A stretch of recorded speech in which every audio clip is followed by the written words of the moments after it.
Hello, hello. Hi. Oh, my face. Ah. Welcome, welcome. How's everybody doing tonight? I am Billy Goose, the silly goose, and I will look a little less silly in a second. Hold on. There we go. There we go. Welcome to the Billy Theater, where we're going to talk about a whole bunch of movies and stuff. Yeah. I'm excited. I don't know.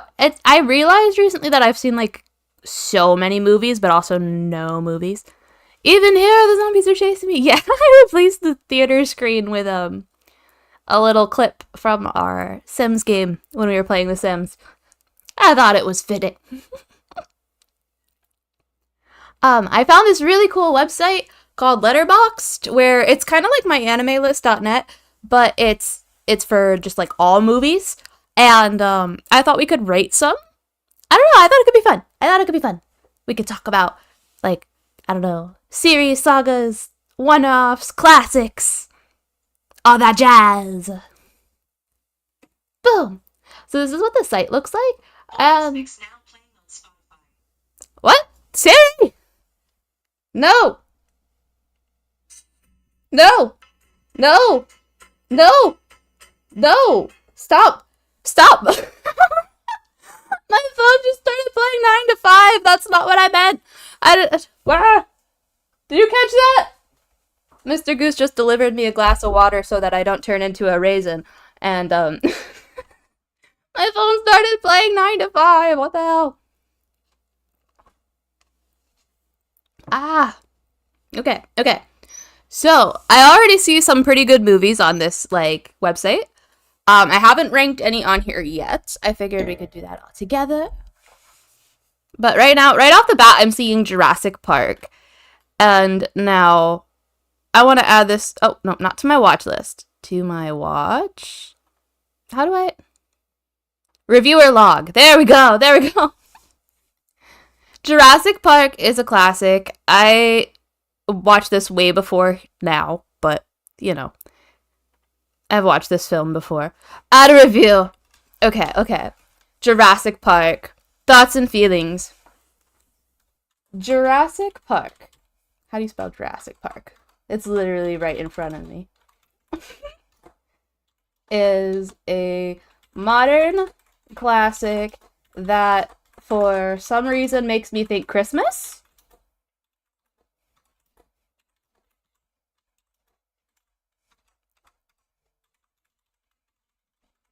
It has nothing to do with Christmas. But, wasn't it released around Christmas? It had to have been released around Christmas. I remember, like, my whole family, like, we watched this every year. Oh, I should probably just, like, Google that elsewhere. Googling elsewhere. Jurassic. Welcome to Jurassic Park.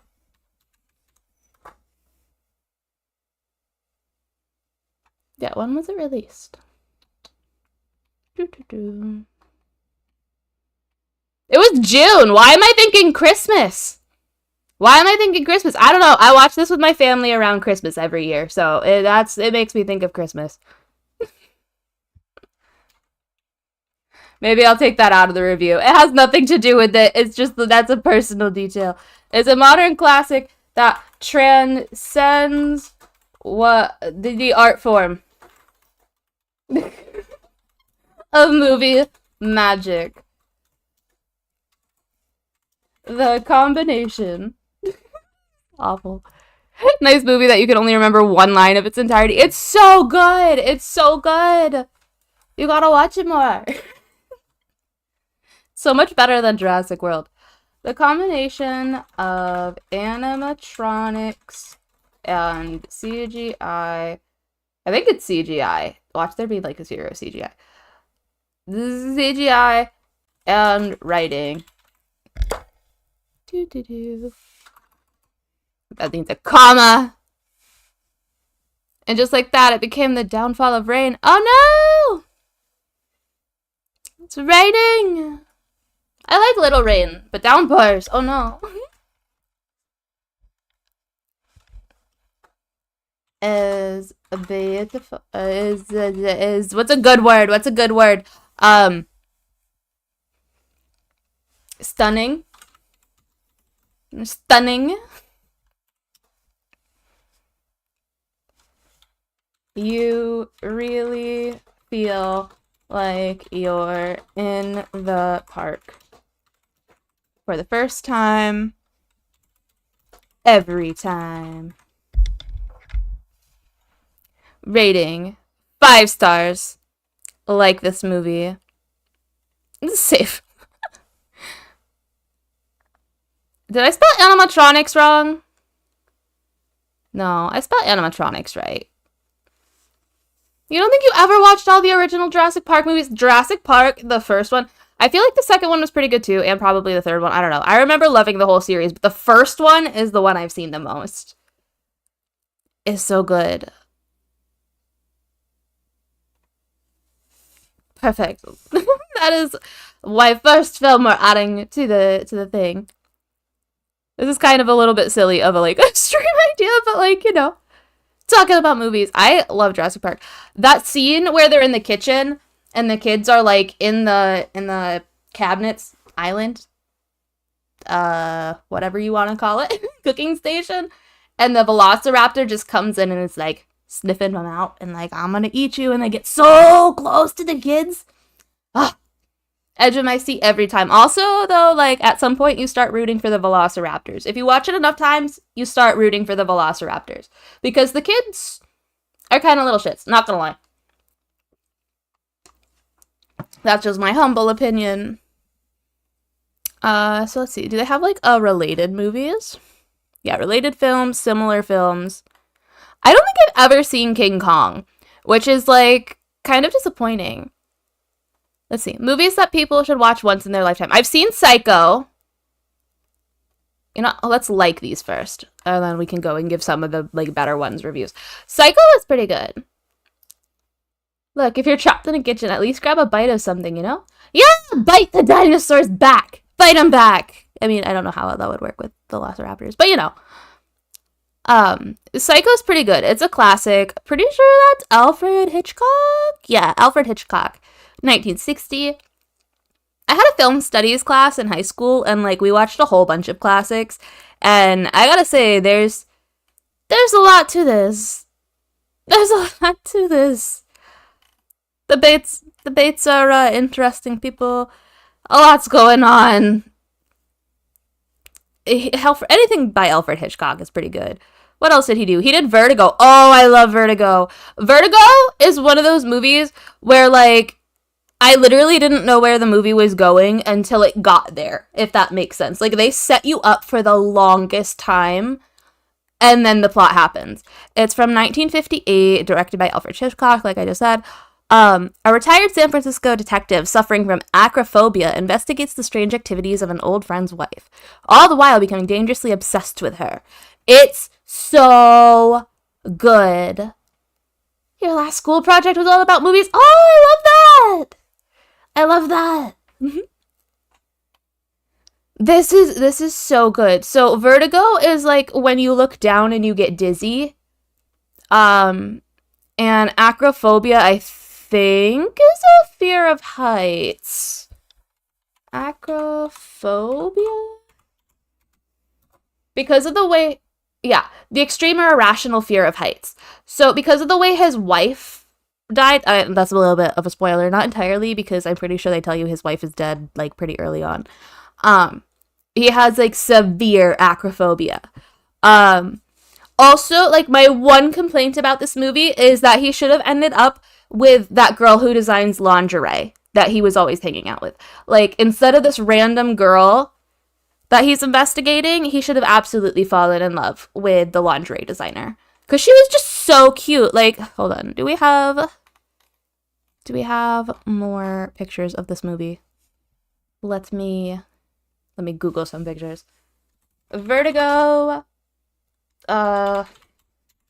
Lingerie designer.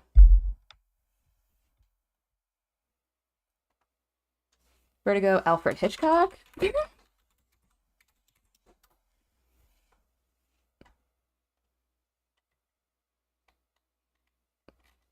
Of course, it's okay. I think that he should have ended up with this woman. Okay, she designs lingerie and she's very sweet, very understanding, very patient with him, clearly thirsting for him, right? But instead, he ends up with this girl who, don't get me wrong, is stunning. She's stunning, simply stunning. But he knows nothing about her. He just met her. He's obsessed with her. Like, I don't know. He could have done better, in my opinion. In my humble opinion. Spoiler, but not. Yeah. Yeah. That's all I'm saying. It's like, it says right here, he becomes dangerously obsessed with this lady. So it's not too much of a spoiler, you know? This is a really good movie, though. I really do think, like, I don't know. It's so good. Oh, the birds! He did the birds, too? God, he's amazing. The Birds is another one. 1,000 birds flock to a seaside town and terrorize the residents in a series of deadly attacks. Why? Okay, there we go. And remember, the next scream you hear may be your own. So there's something a little bit funny with this movie that I didn't realize until like a couple days ago. There's a Birds Barbie. The Birds. And now it's on my wish list, but I'm pretty sure it's like one of those like super. Yeah, it's like they're like upwards of $300 these days because of like how rare and controversial this doll was. But let me like pull it up for you. And I'll show you how beautiful this doll was. Look at her! Look at her! With the little birds!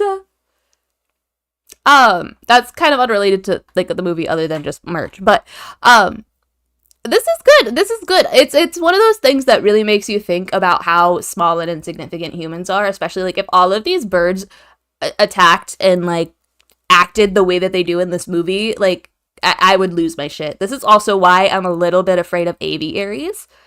Like, if you go to the zoo and you know how they have that room where you can walk in with the birds and you can feed them and they just land on your shoulder and stuff. I don't do those.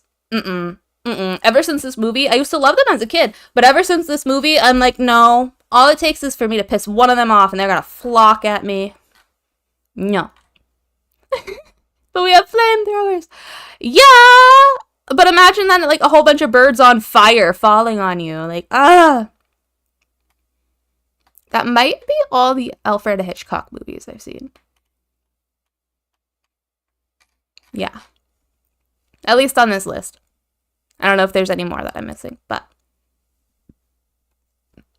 Okay, so let's go back to movies everyone should see at least once in their lifetime. Goodfellas is amazing. The true story of Henry Hill, a half-Irish, half-Sicilian Brooklyn kid who's adopted by the neighborhood gangsters at an early age and climbs the ranks of a mafia family under the guidance of Jimmy Conway.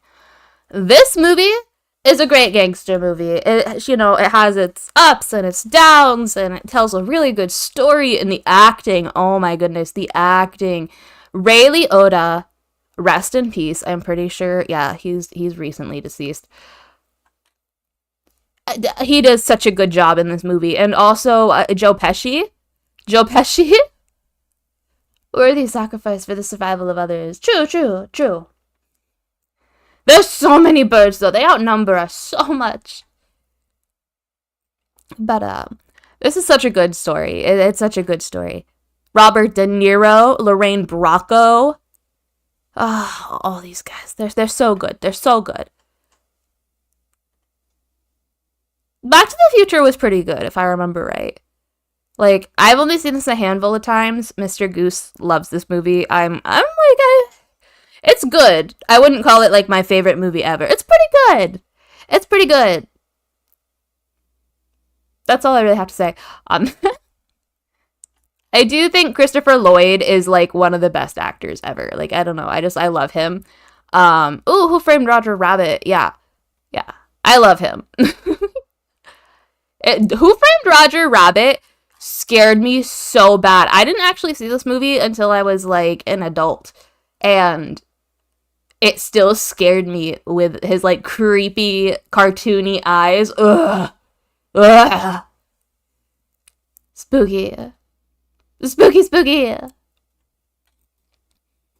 But it really did like set the tone for, I feel like, back time travel movies and stuff, you know? I don't know. I don't know. Everybody's seen Back to the Future. It's a really good movie, but it's good. I've seen Shawshank Redemption. I don't remember this movie much at all, to be completely honest. There was so many like prison movies on in my house as a kid because my dad was just like one of those historian lovers or history lovers and war and prison movie lovers. So there was always stuff like this just on. And so they all kind of mold together in my head. I'm pretty sure it's pretty good. I should give that a rewatch. The music of Back to the Future is playing in your mind now. Wait, that's Ghostbusters. Oh, Ghostbusters! I love Ghostbusters. It's a pretty good comedy, and I think it's really good. And who's in that? Bruce Willis? Is it Bruce Willis? No, not Bruce Willis. There's somebody whose name begins with a B that I cannot think of. Fight Club? Fight Club is a great movie, and if you haven't seen it, I will not ruin it for you, but... Plots. Plots. A ticking time bomb insomniac and a slippery soap salesman channel a primal male aggression into a shocking new form of therapy. Their concept catches on with underground fight clubs forming in every town until an eccentric gets in the way and ignites an out-of-control spiral towards oblivion. Helena Bonham Carter. I love her. Okay, I love her. Also, Meatloaf is in this. Rest in peace. Rest in peace. Watched it last month. Yeah, I watched this like really recently, actually.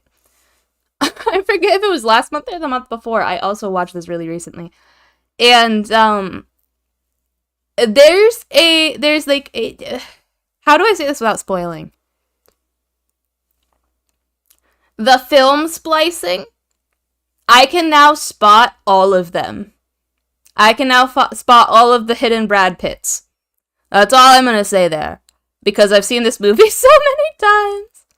You usually realize the plots of movies with that theme very quickly. Yeah, this one, like, the first time I saw it, I will admit that I was very confused because there was so much going on that I was like, I literally don't understand how the ending and the plot twist, like, happened like that. Like, I literally could not wrap my head around it. But then, like, after a couple watch throughs, I was like, oh. You saw all of them from the very beginning? Oh my gosh, that's crazy. They're so quick, you barely even notice. The audience doesn't even realize they've seen a dick until it's too late. It was like, what was that? Yeah. Titanic, okay. I love Titanic, don't get me wrong. I don't know. I feel like it is like the classic love movie. It's not my favorite movie. I don't know. I like it. It's good. It's a classic. It's iconic. It's like, you know, it's great. 101-year-old Rose DeWitt Boudicca tells the story of her life aboard the Titanic, 84 years later. A young Rose boards the ship with her mother and fiancé. Meanwhile, Jack Dawson and Fabrizio de Rossi win third-class tickets to board the ship. Rose tells the whole story from the Titanic's departure through to its death on the first and last voyage, April 15, 1912. I'm gonna be so honest. Rose pisses me off, okay? Like, there's so much about Rose that pisses me off. I'll never let go, Jack. Let's go. Goes and joins this whole voyage to find her necklace. Drops it into the ocean at the end. Why? They needed a king-size door. Yeah, I mean, I'm sure if they were both on there, it would have sunk, whatever. But, like, brrr, I'll never let go, Jack. Sure. What?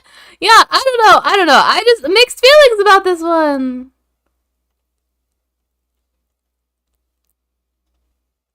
Also, I mean, like, the best thing to come from Titanic is Britney Spears' like, I thought the old lady dropped it into the ocean at the end. She did, baby. I went down and got it for you. Like, that little, like, line in the middle of one of her songs. Let's see. Wizard of Oz, classic. You know what's funny is I always thought about like, okay, so maybe the point of dropping it in the ocean is so that they can find it. But even if that was the case, by the time they find it, they're gonna realize that it is not nearly as deteriorated or tarnished or anything. Like, there's not gonna be rust on the metal. It's not gonna have like crusties on it or anything. And they're gonna be like, what the fuck? How is this so clean? Okay. Wizard of Oz. I love this movie. It's very pretty, very good. I think that there is a lot of weird shit that went on set. There's a lot of weird stories about the things that went on set. Like, I'm pretty sure it was the Tin Man, because of his commitment to being in this paint all the time. I think he died of like lung cancer or something. I might have to Google that, like, might fact check me. But that was a thing because of all the paint he ate. Inhaled.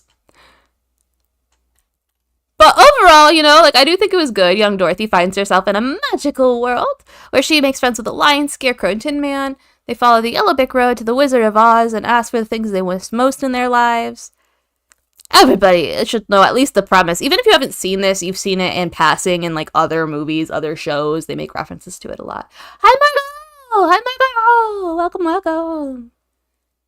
Good things literally survive the test of time. That's true, but it would get crusty and it would get at least like salt and sand and stuff on it. Fish poop, you know? I think I've seen The Godfather Part 2. I've definitely seen The Godfather Part 1. Was that up here? How is Godfather 1 not above Godfather 2 on this list? Finding Nemo! Finding Nemo is a fantastic movie. It's a fantastic movie. There's something about the animation of this movie that's just, You love Wicked? I haven't seen Wicked yet. I'm so excited to see it. I just haven't seen it yet. I've been meaning to go to the movies a lot this year. I want to see Wicked and I want to see Beetlejuice 2. Or Beetlejuice. You can clearly see that you like a movie not just by the rate of your speech, but the amount of side information that most would know about. Yeah. I mean, I read a lot of random articles and stuff too, like, that just pop up on my pages. Like, I'm pretty sure I read that in a Twitter thread that I'm like 90% sure I fact checked after, but now I'm like wondering if I did. Finding Nemo. Nemo is an adventuring young clownfish. He's unexpectedly taken away from his Great Barrier Reef and to the home of a dentist office. It's up to his worrisome father Marlin and a friendly but forgetful fish Dorothy to bring Nemo home, meeting a vegetarian shark, surfer-dude turtles. Just everything about this movie. The lighting, come on. The colors, the voice acting in this is so good. It's so good. This would probably be in my top 10 movies of all time. Like, I love Finding Nemo. It's so Finding Nemo. I'm pretty sure that like a lot of the animators on this movie had to go to marine biology classes to like understand some of the dynamics of fishes. I could be thinking of SpongeBob though, actually, now that I'm thinking about it. I don't know. Half the time my information is just like wrong. So like, I don't know, man. I think I know what I'm talking about. I'll say it with more confidence so that it sounds true. Fake news. Pretty sure though. I'm pretty sure. Let's see. Kung Fu Panda. That was a pretty good movie. I've only seen this one once, but I remember loving it. I just haven't ever had the urge to go rewatch it. I think the tiger was like one of my childhood crushes, to be honest. I thought the tiger was like really cool. Or Snow Leopard. Yeah. Anywho, moving on. You believe in me? Thank you. Just blindly trust me, you know? Oh! Okay, The Truman Show. This is what it feels like living in the Midwest sometimes after moving from New England. Like, I don't know, man. I don't know. In New England, everyone was like brass and like really they on go. And now that I'm in the Midwest, I'm like, everybody feels like a paid actor. Every second of every day from the moment he was born for the last 30 years, Truman Burbank has been the unwitting star of the longest-running, most popular documentary soap opera in history. The picture-perfect town of Sea Haven that he calls home is actually a giant soundstage. Truman and his friends and family, everyone he meets, in fact, are actors. He lives every moment under the unblinking gaze of thousands of hidden TV cameras. Kung Fu Panda awakens so many furs. Pretty much. But yeah, the Truman Show. Oh my god, Jim Carrey? Jim Carrey is the method actor. He is just, and he gets so into his roles, and like I love him. I genuinely think he's one of the greatest actors of our time. He's so good. He's so good. Even beyond comedy, like he's just, and he's so expressive. You can always like his physical comedy and everything. I love him. Jim Carrey, 10 out of 10. Plus, he uses his conditions in his favor. True. This movie rented an apartment in your head for weeks when you saw. Yeah. Oh my god. The first time I saw this, it made me look at everyone and everything differently. I was just like, what's real? What's not? What's real? What's not? I don't know. The Godfather. Oh my god. This is another one that I saw in film studies class first. But oh my goodness. My teacher literally handed us like a family tree of the Corleone family. Okay?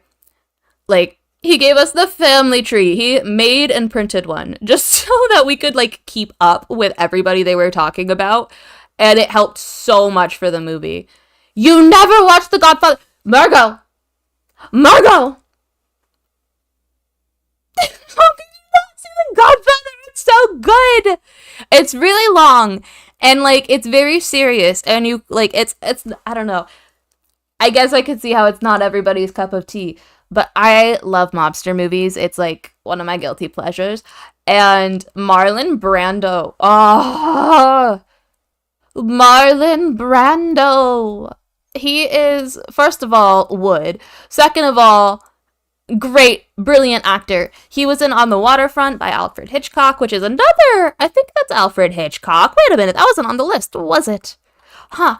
Anyways, Marlon Brando from On the Waterfront. You watched Boss Baby, though? Oh, yeah. I don't think those are the same, but I'm not sure. I'll watch Boss Baby if you watch The Godfather. Okay, movie trade. Spanning the years of 1945 to 1955, a chronicle of the fictional Italian-American Corleone family, or crime family. I can't read. When organized crime family patriarch Vito Corleone barely survives an attempt on his life, his youngest son Michael steps in to take care of the would-be killers, launching a campaign of bloody revenge. This movie perfectly captures like Italian family love, like actual Italian family love. Like one of my cousins is a first-generation American, and this is exactly like maybe not to the mob extent. Like I'm not implying anything. I don't know anything. All I'm saying is, like, her family, their love for each other, their events, they were all like this. I'm gonna save you from that one. The only mafia media you consume besides games was anime. Ooh. I'd have to check it out. Have you watched The Sopranos? I love The Sopranos! I was just talking to one of my friends about this recently. She was like, my boyfriend watches The Sopranos, and, like, I just don't get it. I don't know. And I was like, girl, you have to watch it. It's so good. And that one, okay, The Sopranos, I love the show. I love this theme song. I love the premise. I love the family. I love the drama. I love the cinematography. 10 out of 10. It's so perfect. Yes. I love The Sopranos. I was like, it really puts a different spin on what we see with a lot of these mobster movies. Because, like, The Godfather sets the stage with, like, stereotypical what you expect, right? Goodfellas shows the more nitty-gritty side, right? It's not all just, like, gun spray and, like, whatever. It's, like, dynamics between the mobs. And then you have The Sopranos, where it's like, this is how mentally tolling and physically tolling it is to be in the mob. Like, it's so good. If you like The Sopranos, you should absolutely watch The Godfather. Margot, wait a minute. Wait a minute. The Sopranos is your favorite TV show of all time, but you've never seen The Godfather? Ma'am. Ma'am.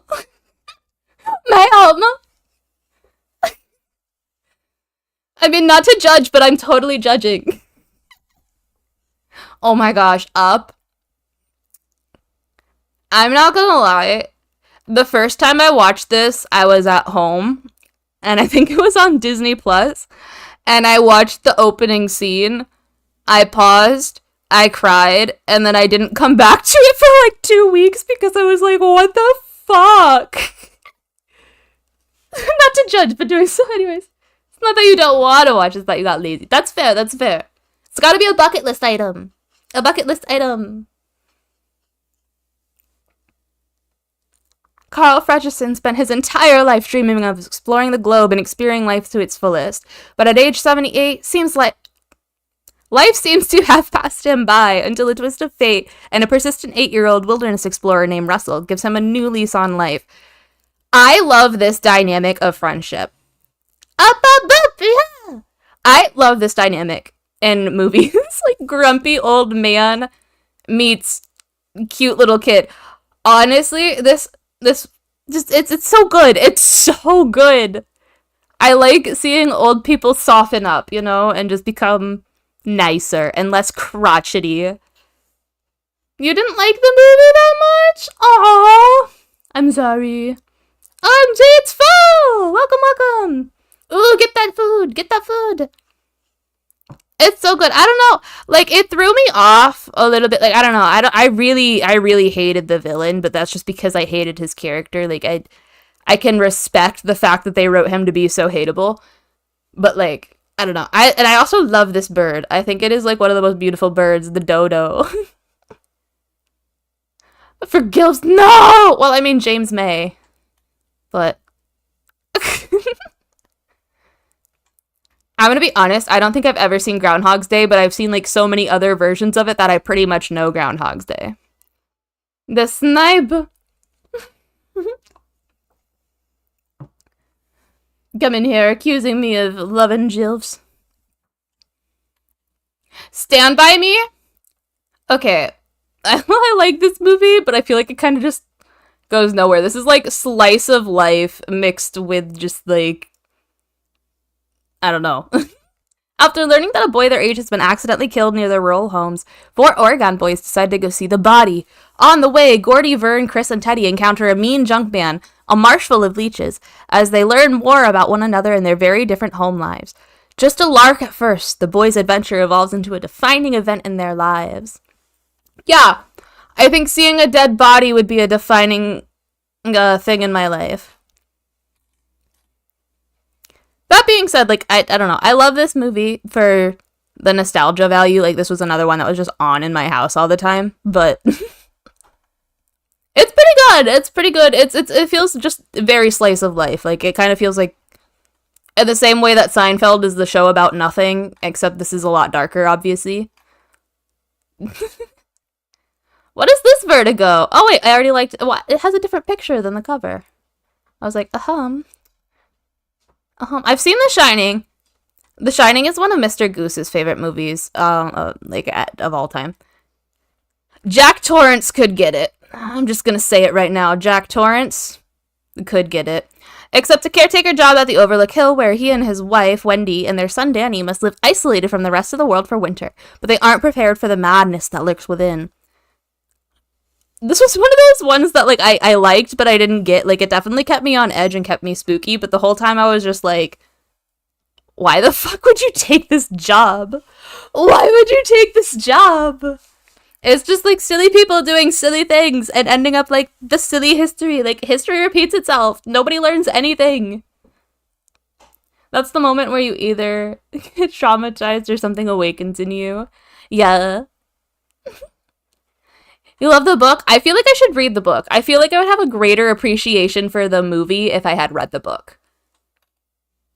Jack Nicholson was very hot back then.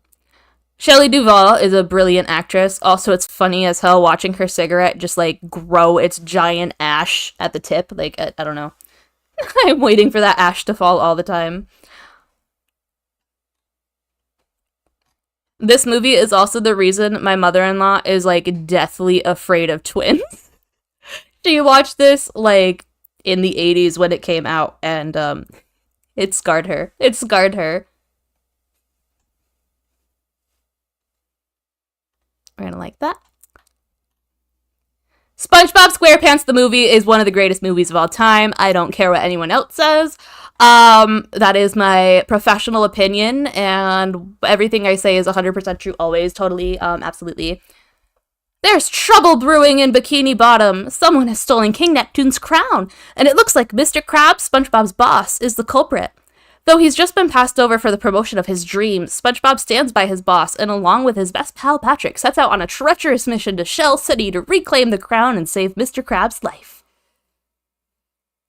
Now that we're men! Yeah. Save the crown, Mr. Krabs! Oh my god. This is the movie we deserved. This is when they should have ended SpongeBob. Like, to be honest, like, I feel like SpongeBob hasn't done quite the same since. But it is so iconic. It's so quotable. Patrick in those fishnets would. It's so good. And King Neptune is one of my favorite characters from SpongeBob, to be honest. Like one of my favorite side characters, I should say. He's just always so lovably stupid and awful. You know? As a character, his personality is stupid and awful, and I love it. But also, his voice sounds so much like my father-in-law. So, like, every so often when my father-in-law is going on about something, I'm like, okay, King Neptune, calm down. Because he just sounds like him, and I don't know. Also, I love that, like, SpongeBob's an adult, but because it's a kid's show, they can't drink. But the whole Goofy Goober scene it's just funny, okay? It's just funny. I love the Goofy Goober. I'm a Goofy Goober, yeah. You're a Goofy Goober, yeah. We're Goofy Goobers, yeah. Goofy Goober, yeah. The most things need an end. Yeah. They do need an end. They do need an end. Some things just run on too long. And, like, it kind of destroys the greatness that what came before it, you know? Mean Girls? Mean Girls. It was recently yesterday. Or no, not yesterday. A week ago-ish. It was October 3rd. And on October 3rd, he asked me what day it was. It's October 3rd. Katie Heron is hit with the plastics. The A-list girl clique at her new school until she makes the mistake of falling for Aaron Samuels, the ex-boyfriend of Alpha Plastic Regina George. The actresses in this movie, a brilliant. Lindsay Lohan, I gotta be honest, I love her. I love her so much. Would.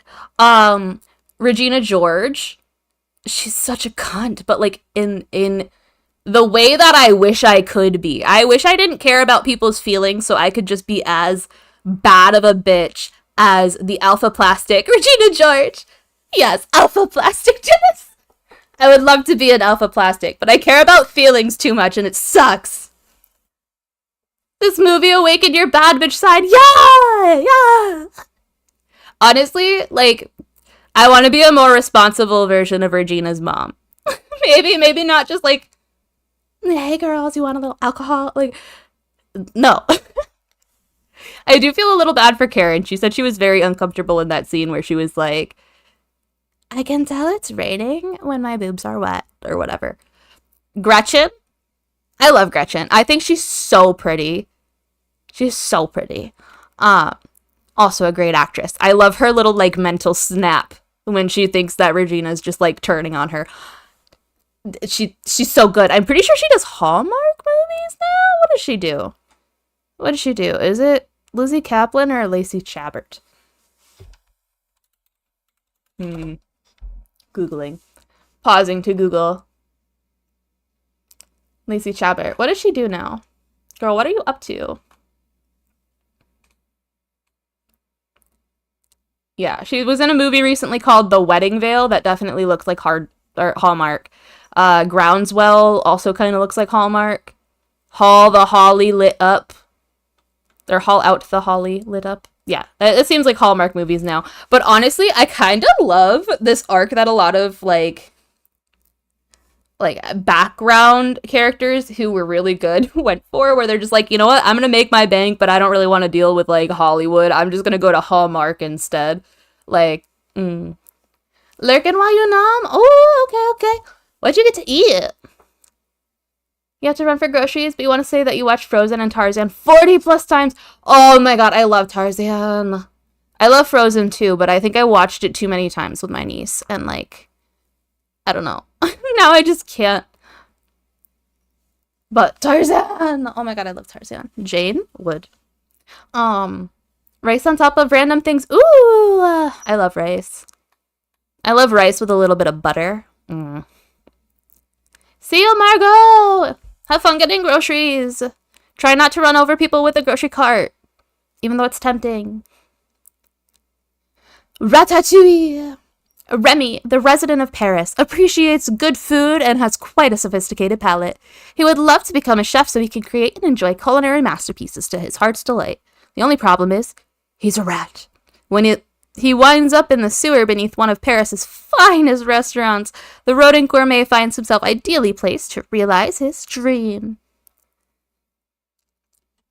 I don't know what I would rate this, but one thing I gotta say is the detail in this movie, the animation, this is like one of the last movies that I feel like Disney really had soul in its animation. Like, look at this grin, look at the detail on all these knives.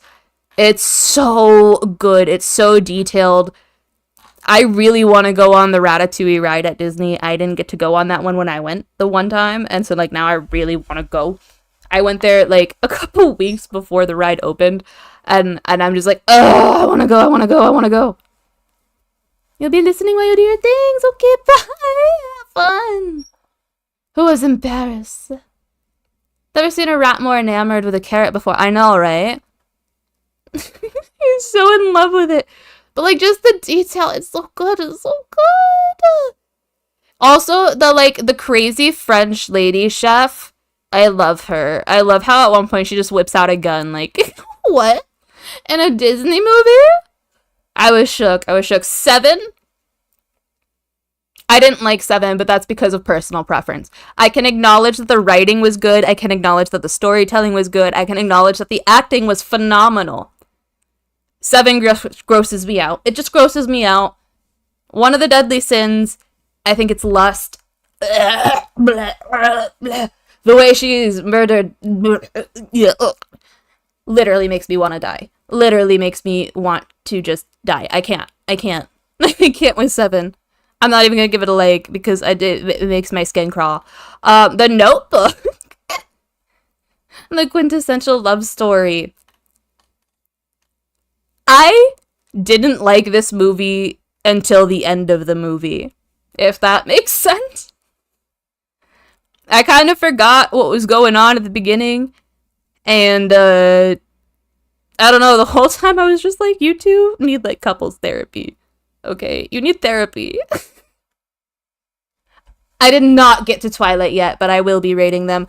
I am going to try to not go too in detail. We have a whole stream for that coming up. Sometimes the ending makes it all worthwhile. Exactly. Like, once we got to the end, I was like, okay.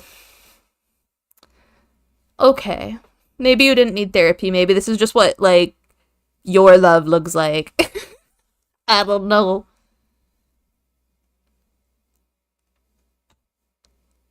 She's just a little crazy, and he's just a little, like, I don't know. He's just obsessed with her in a great way, though. I don't know. I don't know. Mixed feelings. Oh, I don't know what that movie is. I did not click on purpose.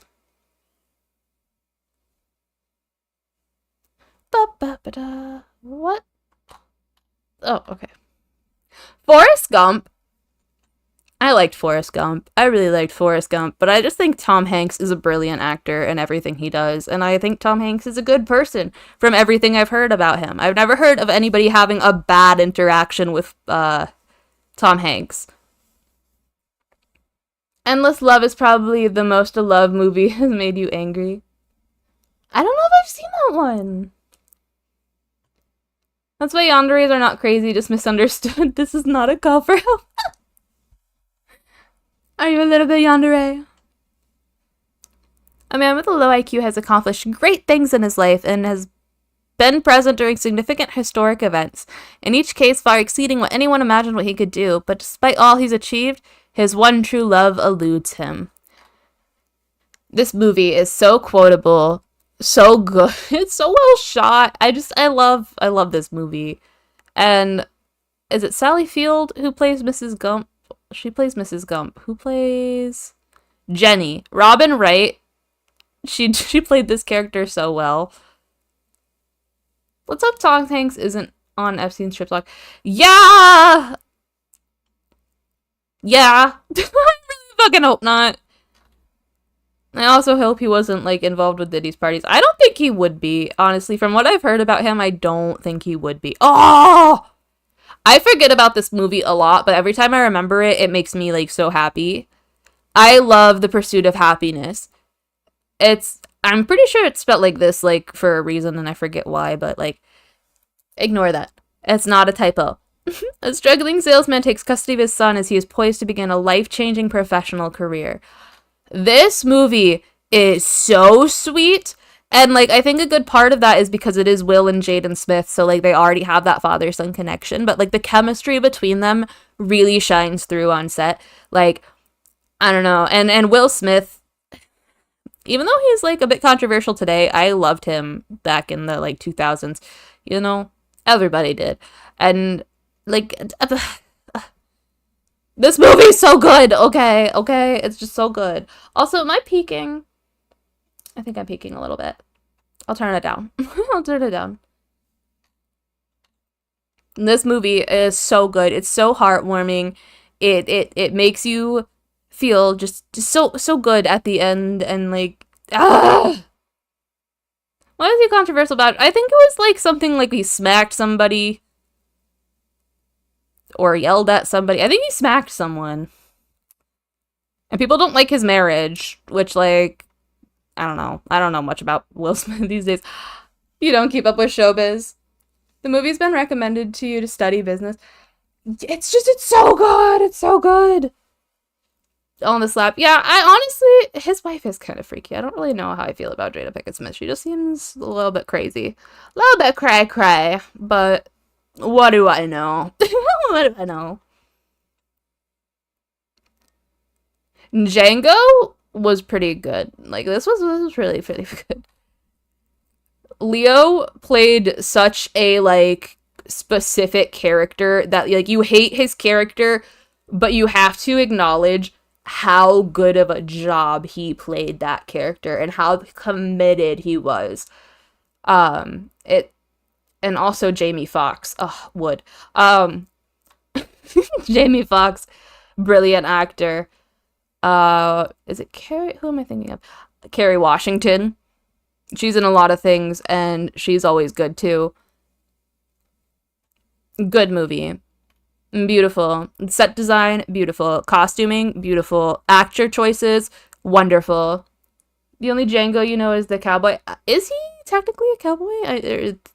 I feel like, yeah, with the help of the German bounty hunter, a freed slave sets out to rescue his wife from a brutal Mississippi plantation owner. So it is, you know, like a whole slave movie and stuff. So there's that. I know some people don't like watching these kinds of movies, but, like, you know, it's a different, like, historical, like, it's a historical retelling. I don't know. Just the way that it's written and shot, I think, shows it's pretty accurate to the times. You know what I mean? Great clips, that one. Yeah! So we got Heart on there. Oh, Home Alone. Hold on. You know what movie? Okay, I saw Home Alone and I thought Christmas. You know what movie is my favorite Christmas movie? It's not gonna be on this list. I already know. It's not gonna be on this list.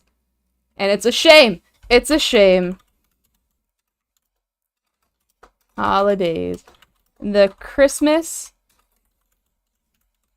that almost didn't happen.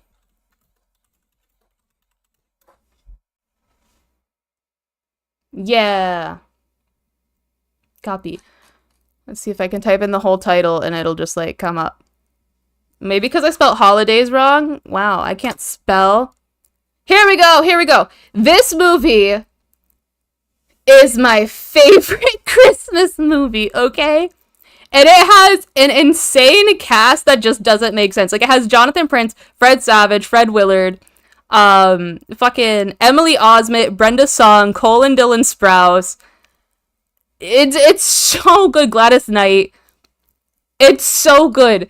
It's so silly. It usually gets terrible ratings, to be honest, but this is so good. Rusty the Reindeer, Savage, stumbles onto a support group where the Easter Bunny, Cupid, and other out or down and out holiday icons congregate. He literally, it's so good. I don't think it's actually claymation, but it's shot to look like a claymation based off of, like, you know, Frosty the Snowman or not Frosty the Snowman, but like the other Christmas movies from around that time. I want to say Miser Brothers Christmas type stuff. It's so good. We should watch this. This is going to be a movie watch along for the holidays. Spoilers. I've already had this planned for a really long time because I think everybody needs to see it. We all like a movie or another. Nobody. Yeah, this one's so good. It's my favorite. There was one time I literally, like, I was like, I'm going to shoot my shot and I'm going to shoot Dylan Sprouse and Cole Sprouse a message just saying, like, fucking, this was the best thing you've ever made and I love you for it on Instagram. It's so good. There's a dog catcher in here who's, like, really, really stupid. Like, he's good. I don't know how else to explain it. This is this crazy old man who thinks Rusty's a dog. There's a turkey for Thanksgiving. It's so good. It's so good. We're watching this. We're watching this. It looks like it would have Frankie Muniz on it.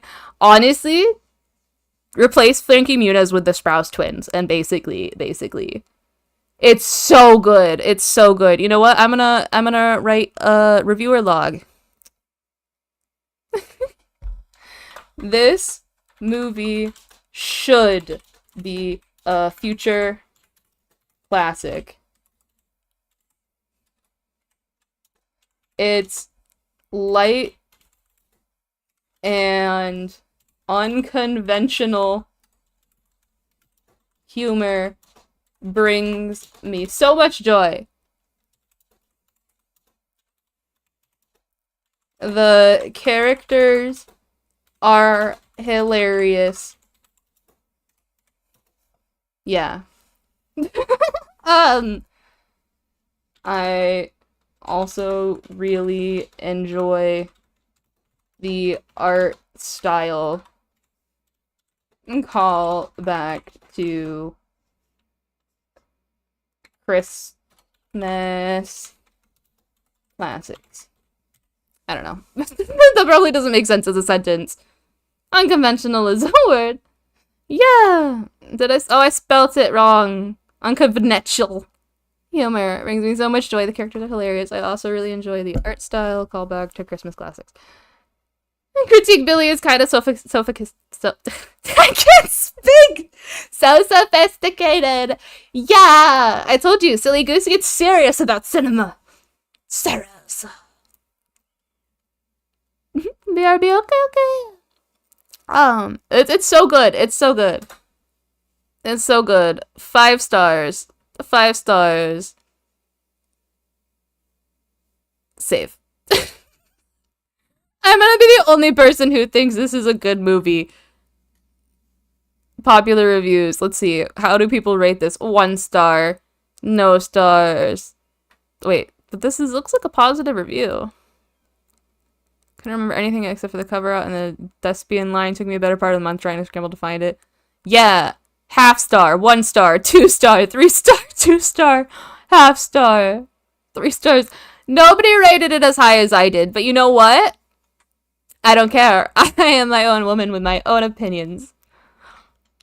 Another great Christmas movie, which we might be watching, is Grandma Got Run Over by a Reindeer.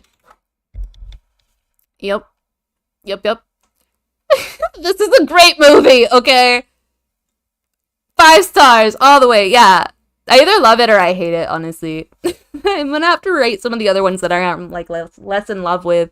I could give them like 3 stars. Like Titanic, I would give 4 stars. Hooray for free will! Grandma Got Run Over by a Reindeer is amazing. Okay, it's about this little boy whose grandma gets run over by a reindeer coming home from their house Christmas Eve. She was on her way to get her medication. You gotta sing the song on Christmas. Oh, I will! I will! But when his beloved grandma appears to be missing on Christmas Eve, young Jank Spankenheimer goes on the misadventure of a lifetime to try and prove that Santa Claus is indeed real. With his spirit, smart, and determination, Jake must outmaneuver his greedy and curvaceous cousin Mel. Cousin Mel would. And all the powerful businessmen, Austin Bucks, to the disbelief of his doting parents, rebellious sister, Goofy, Grandpa, Santa from...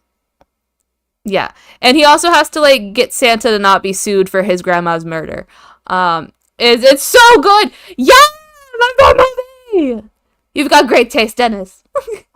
Spankenheimer, yeah, Grandma Spankenheimer. It's so good. It's so good. It's the best Christmas movie of all time besides Holidays. Second favorite Christmas movie. Let's go back to our Christmas, or like our best movies of all time. This was all brought up because of Home Alone, which I think is a Christmas movie. They leave for Christmas vacation, right? Yeah. Obviously, Home Alone is about an 8-year-old boy who gets left home alone when his family goes on vacation. And then burglars try to rob him, but he's like too mischievous of a kid. He's outsmarting them. Joe Pesci, yet again, brilliant actor. I don't know who this guy is, but he's a brilliant actor. Macaulay Culkin, so talented. I love Macaulay Culkin. I think he's just amazing, and I'm pretty sure he's married to Brenda Song. Meanwhile, acting in the... Let me Google that. Let me fact check myself. Macaulay Culkin. I spelt that so wrong. Hold on.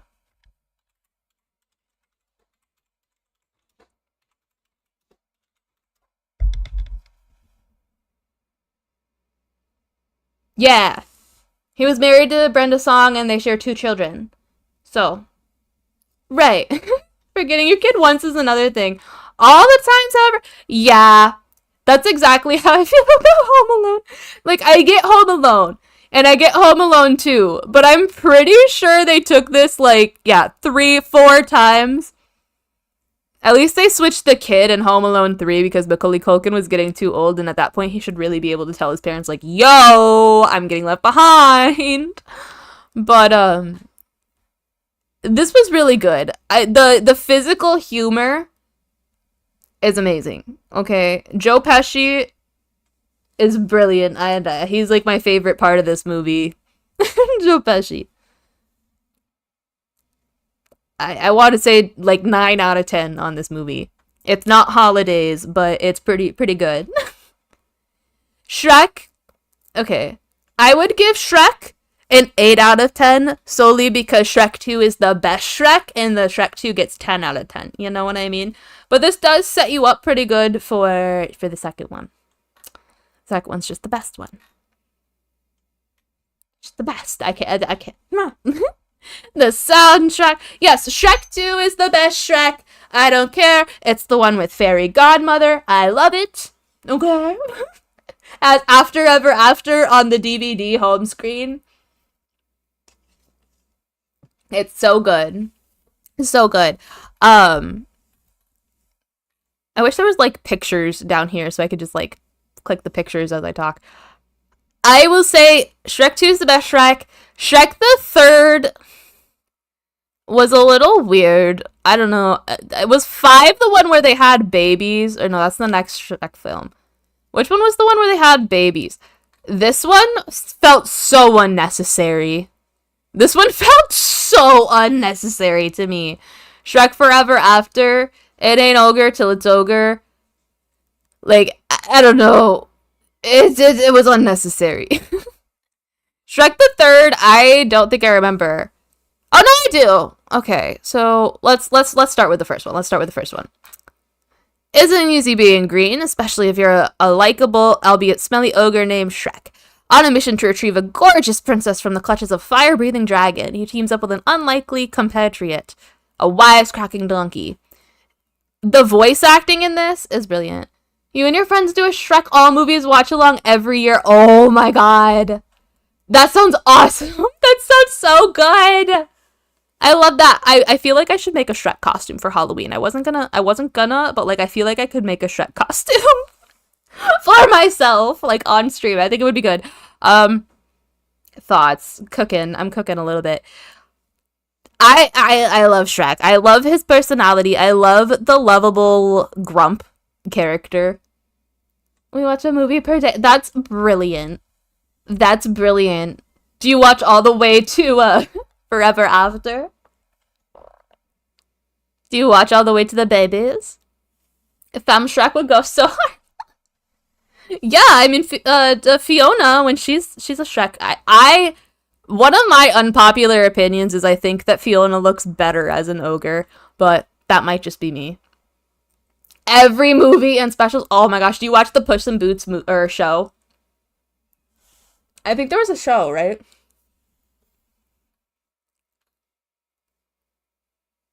Yes! Oh my gosh, that's brilliant. That's brilliant. I will say, though, this one's my favorite. It's when they set off to meet Fiona's mother and father and the Queen and King, but not everyone is happily ever after. Shrek and the King find it difficult to get along and there's tension in the marriage. The fairy godmother discovers that Fiona has married Shrek instead of her son Prince Charming and plots to destroy their marriage. Prince Charming and fairy godmother are literally the definition of modern day boy moms. Like, my son is perfect and I love him, and if I could I would, and they could never do any wrong, and their wife has to cook and clean for them and be a specific way even if she doesn't want, like, that is what Prince Charming and fairy godmother, their dynamic. That is their dynamic, and I love it. Only in shows. In real life, that would be really fucking annoying. Anywho. But I love their characters. I love the change of heart in the father. Oh god, you perfectly described them! Thank you. It's so good. I love the change of heart in the father. I love them working out their differences. I love holding out for a hero. I'm back and was just reading an early happy birthday message you just got. Ooh! Happy early birthday! Happy birthday! You'll have to let me know when you want me to sing you happy birthday. Because I'll do it. I'll do it just for you. Shrek the Third was this one. Thanks. The king of far, far away has died. Yeah, so I read this one. This one was okay. This was okay. I feel like this one was better than the After Ever After or whatever it's called, but I don't know. I really liked the first two, okay? The first two were my cup of tea. They were the best Shreks, okay? Emperor's New Grove! I loved Emperor's New Grove. There was a really brief time period where Disney Channel had something great going, okay? Because The Emperor's New Groove was amazing. Kronk's New Groove, that came out shortly after, was awesome. Was this a show, or was this was the movie, right? Okay, this was the movie. But right after, like, the Kronk's New Groove, they gave Kronk's New School, which was a TV show where he was a Squirrel Scouts troop leader, right? And it was so good. And around that same time, they had Lilo and Stitch, the series, where, like, because Stitch is obviously Experiment 626, right? Like, we all know this. He's 626. And 625 is the sandwich guy. But there's 624 other aliens that need to be found along the islands. And so, like, So they had a great premise for a TV show of like, we have to find all the aliens and find them perfect fits and perfect homes. And it was so good, okay? It was like the golden days of Disney Channel. Just like the Pokemons, yeah, exactly. But like, it would always start with one of the little capsules getting wet, like one of those little sponge pills that like you throw in water and then they expand into a giant dinosaur. Like those, but aliens that have cool powers. It was like the combination of Pokemon, the Avengers, and those little sponge thingies that you get and you put in water to expand. Brilliant, brilliant, brilliant. And then they always found him the perfect homes, and he'd end up crying and being like, oh my god, this is amazing. But back to Kronk's New Groove. The Emperor's New Groove, brilliant movie. Brilliant voice acting, brilliant animation, like the characters are very expressive. I love it. Kronk's New Groove carried the same energy. They somehow managed to keep that same energy going throughout the whole thing, and that's probably because Patrick Warburton, like, first of all, would. Second of all, he's just a great voice actor. He is a brilliant voice actor. And like I really feel like he always like he stands out in these movies because he's just so good. And I love Yzma. I hate Yzma, but I love to hate Yzma, you know what I mean? Eartha Kitt. Yeah, I thought it was Eartha Kitt. So good. So good.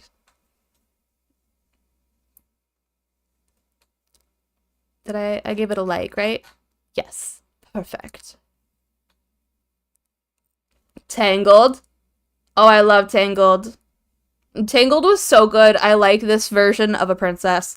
I like that she's a little bit violent. I like that her sidekick is small but sassy. I love the horse and his protectiveness of her. Like, once they get to know each other, I like that he hates her at first because he's, like, his horse. But then he becomes protective and he loves her and their friendship is great. And I love the frying pan weapon. And Flynn Rider is gorgeous. Gorgeous, gorgeous. Songs are top tier, absolutely. The scene with all the lanterns on the water, that was breathtaking, okay? And then her hair glowing. Ah! Ah! It's gorgeous. It's gorgeous. It's beautiful. Also, her dress eats. It's so good. I love the striped sleeves, the little flower detailing. Like, you can literally see the texture of her dress and everything. It's so good. It's so pretty. Let's see. Enchanted. I love this movie. I love this movie. It's a little silly, but it's definitely like a on-the-nose, self-aware. Did you just hear a honk or are you going crazy? Honk! I probably honked. Sometimes I kind of honk. Enchanted was so much fun. Yeah, it was so self-aware and so goofy. And just, it was so good. It was so good. The beautiful Princess Giselle is banished by an evil queen from her magical musical animated land and finds herself in the reality streets of modern-day Manhattan. The cleaning scene in this movie, look, the CGI isn't the best CGI I've ever seen, okay? It's very obviously CGI. But the amount of, like, what they did and the detail that they did put into it was beautiful. Like, just the flow of how the creatures move and everything. And now whenever I clean, I'm like, something, something, happy little working song. Everybody sing along.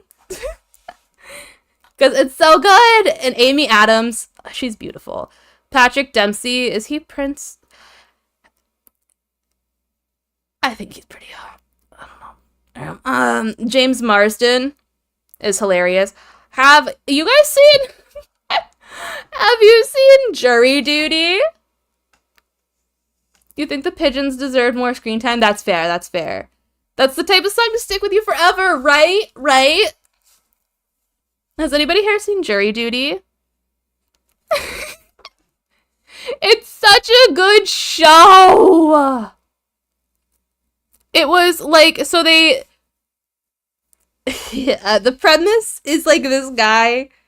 gets enlisted for jury duty, but it's not real at all. The court case is fake. All of the jurors are fake. They're sequestered, and all of these weird things keep happening to him, but he doesn't know it's fake.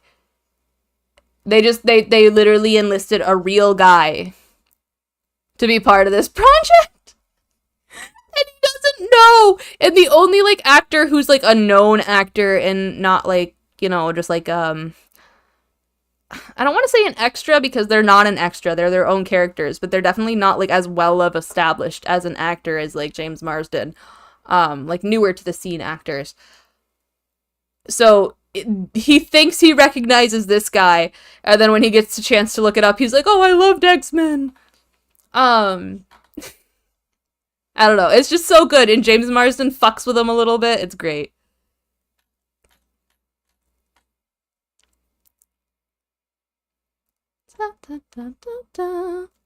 Ella Enchanted. I also really liked this movie. It's a little corny. I'm pretty sure it was a Disney Channel original movie. I could be wrong. This might have been in theaters, but I'm pretty sure this was straight to TV.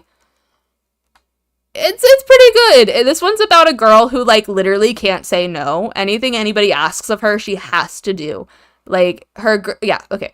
Ella lives in a magical world in which each child at the moment of their birth is given a virtuous gift from the fairy godmother.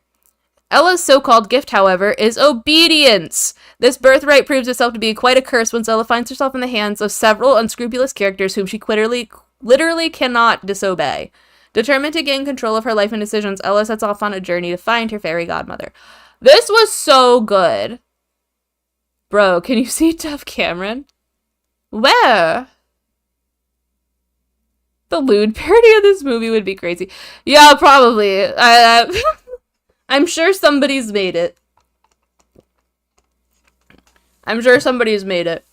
But frickin' this movie was so good. And like, what's her face? Anne Hathaway. Little Anne Hathaway on her Disney Channel movies. That was like her prime, okay? That was the best acting she's ever done, in my opinion. It's the best acting. Her in this and in the Princess Diaries. I love the Princess Diaries. How is that not listed in similar films? Should absolutely be listed here. Princess Diaries 2. Oh, I missed it. There's one right here. Run right here. Okay. Princess Diaries. Young Anne Hathaway being amazing and awesome. And just like, speaking of her being an awesome artist. Or, no, actor. You would be Ella and someone would ask me, do you like Austin? And I would say, oh. So, The Princess Diaries is another Anne Hathaway movie. Like, I love her so much. And she's a socially awkward but very bright 15-year-old girl being raised by a single mom that discovers she's a princess of a small European country. This is how I wished my life would go, right? Like, I wished I would get a notification from my grandma being like, oh, tee-hee, BT dubs, you are royally in charge and like an heir to a small European country, and you get to be a princess, and it'll be awesome. Like, I would love this. I would love this. Are you kidding? This is what every little girl dreams of, okay? And, Julie Andrews. Julie Andrews is so good. I love her. I'm pretty sure somebody recently said that they're making a third one. We love monarchies. Yeah. And, the security guard. The security guard is, like, my favorite character in this movie. Hector Alonso. Just, he's so good. He's the love interest of Julie Andrews. And it's a 10 out of 10 experience, okay? It's a 10 out of 10 experience. And then The Princess Diary 2 was okay, right? Like, it didn't carry as much of the same, like, it wasn't as good. I would say 10 out of 10 for Princess Diaries, and then, like, 9 out of 10 for Princess Diaries 2. You know what I mean? It wasn't as good, but it was still really good. Still really good. Is this another one with James Marsden? Or am I thinking of somebody else? I'm thinking of Chris Pine. Not James Marsden. They look completely different. But Chris Pine is in this, and I'm pretty sure he's a jerk, and that she has to, like, realize that throughout the movie. But, like, look at this. Look at this beautiful scenery. All of the like fashion in this movie is gorgeous. The characters are all like whole characters. She's totally typical clumsy girl. She falls down the bleachers at some point. It's so funny. Kind of sad since it's been so long since you've seen some of these and you forgot most of it. Oh, I have like my brain just likes to store really stupid things. Instead of storing like things that I need to know in life, it just stores movie plots and lyrics. That's where I'm at. You prefer the first one too? Yeah. I don't think I've seen Book of Life.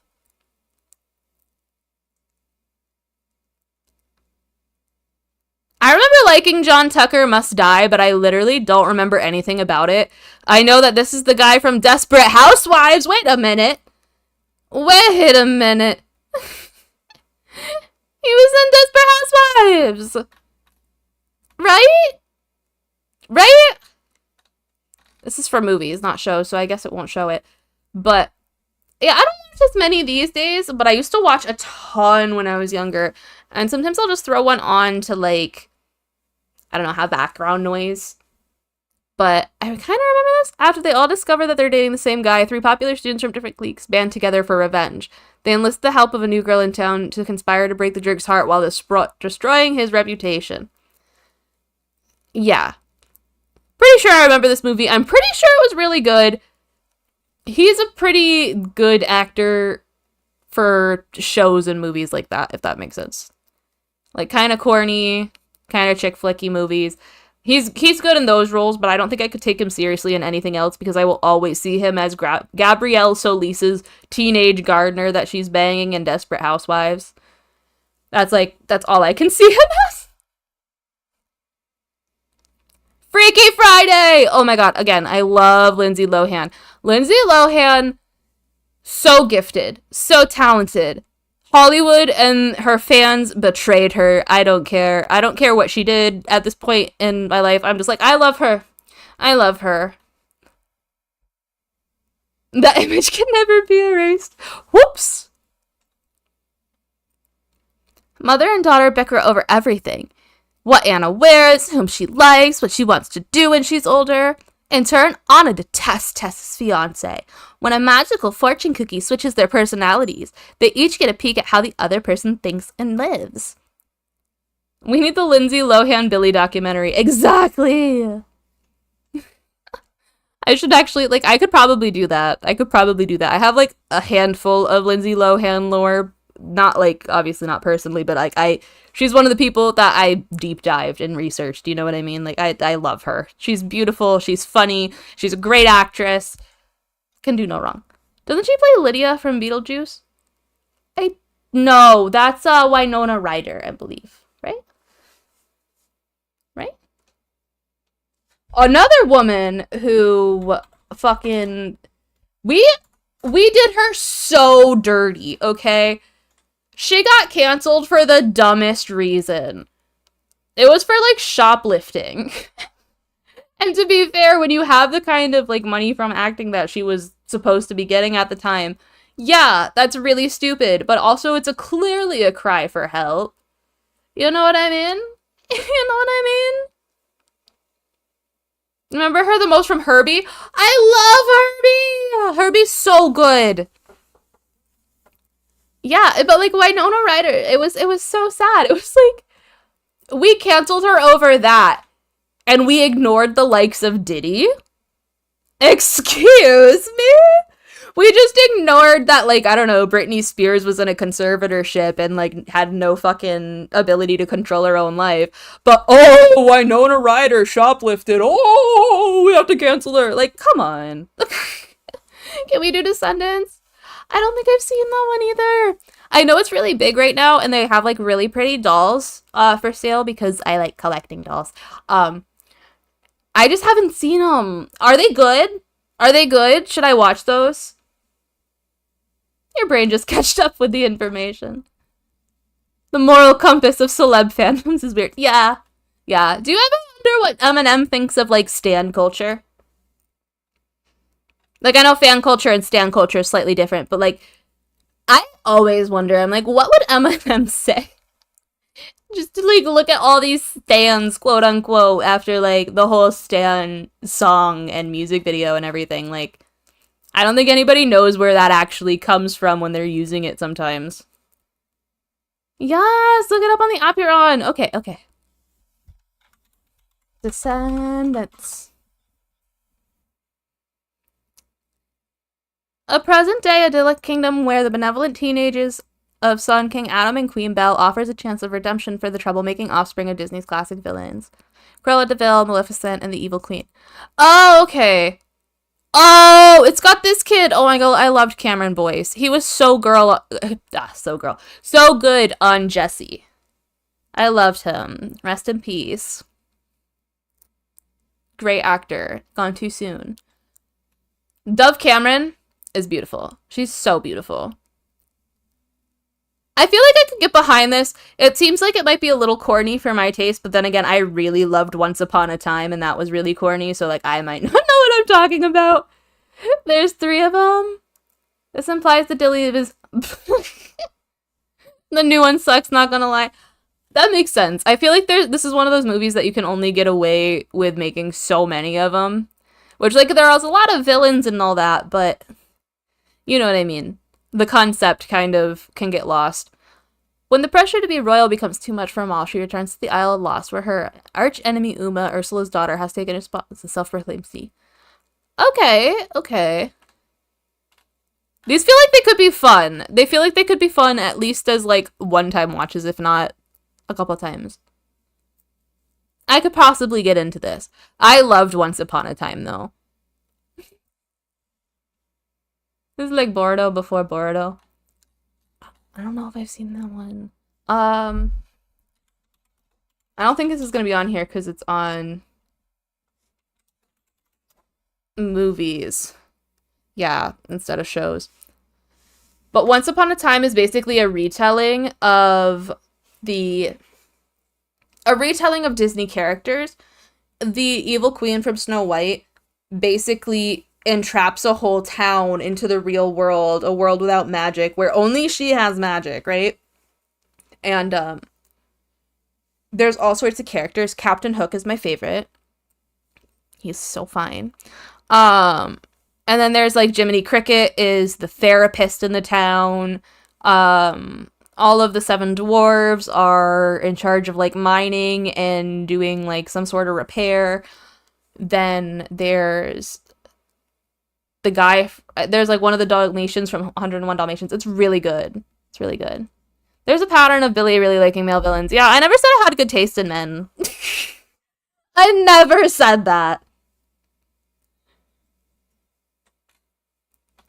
I'm incredibly lucky that I ended up with Mr. Goose and not, like, my idyllic character type. You know what I mean? Nah, he's okay, he's okay. He's probably fangirling over VTubers right now as we speak, so like... Let's see, what are movies for when you want to feel something? That sounds like a great... Little Miss Sunshine is a fantastic movie, and I don't just say this because I absolutely looked like her when I was a child. And I almost entered a pageant, and the whole reason Okay, so... My sister tried to enter me into a beauty pageant after seeing this movie, right? I was a very young-ish child. She tried to enter me in a pageant after seeing this movie because I look like this girl, and she tried to get me to do the dance because I hadn't seen the movie. And then after I was like, yeah, I'm not doing the pageant because of reasons. Freaking she showed me this movie and was like, please, please! Mr. Goose has an Oshi. Yes, he does. Yes, he does. One of us. One of us. But, like, this really shows, like, a dysfunctional family at its best. Like, nobody wants to be here. Nobody wants to be part of this. But this is, like, it's one of those families. Everybody freaking hates each other. But then when you're stuck in a van for a really long time, you start to appreciate the little things, you know? Tell us who the Oshi is. I feel like I've said it before. But now there's pressure.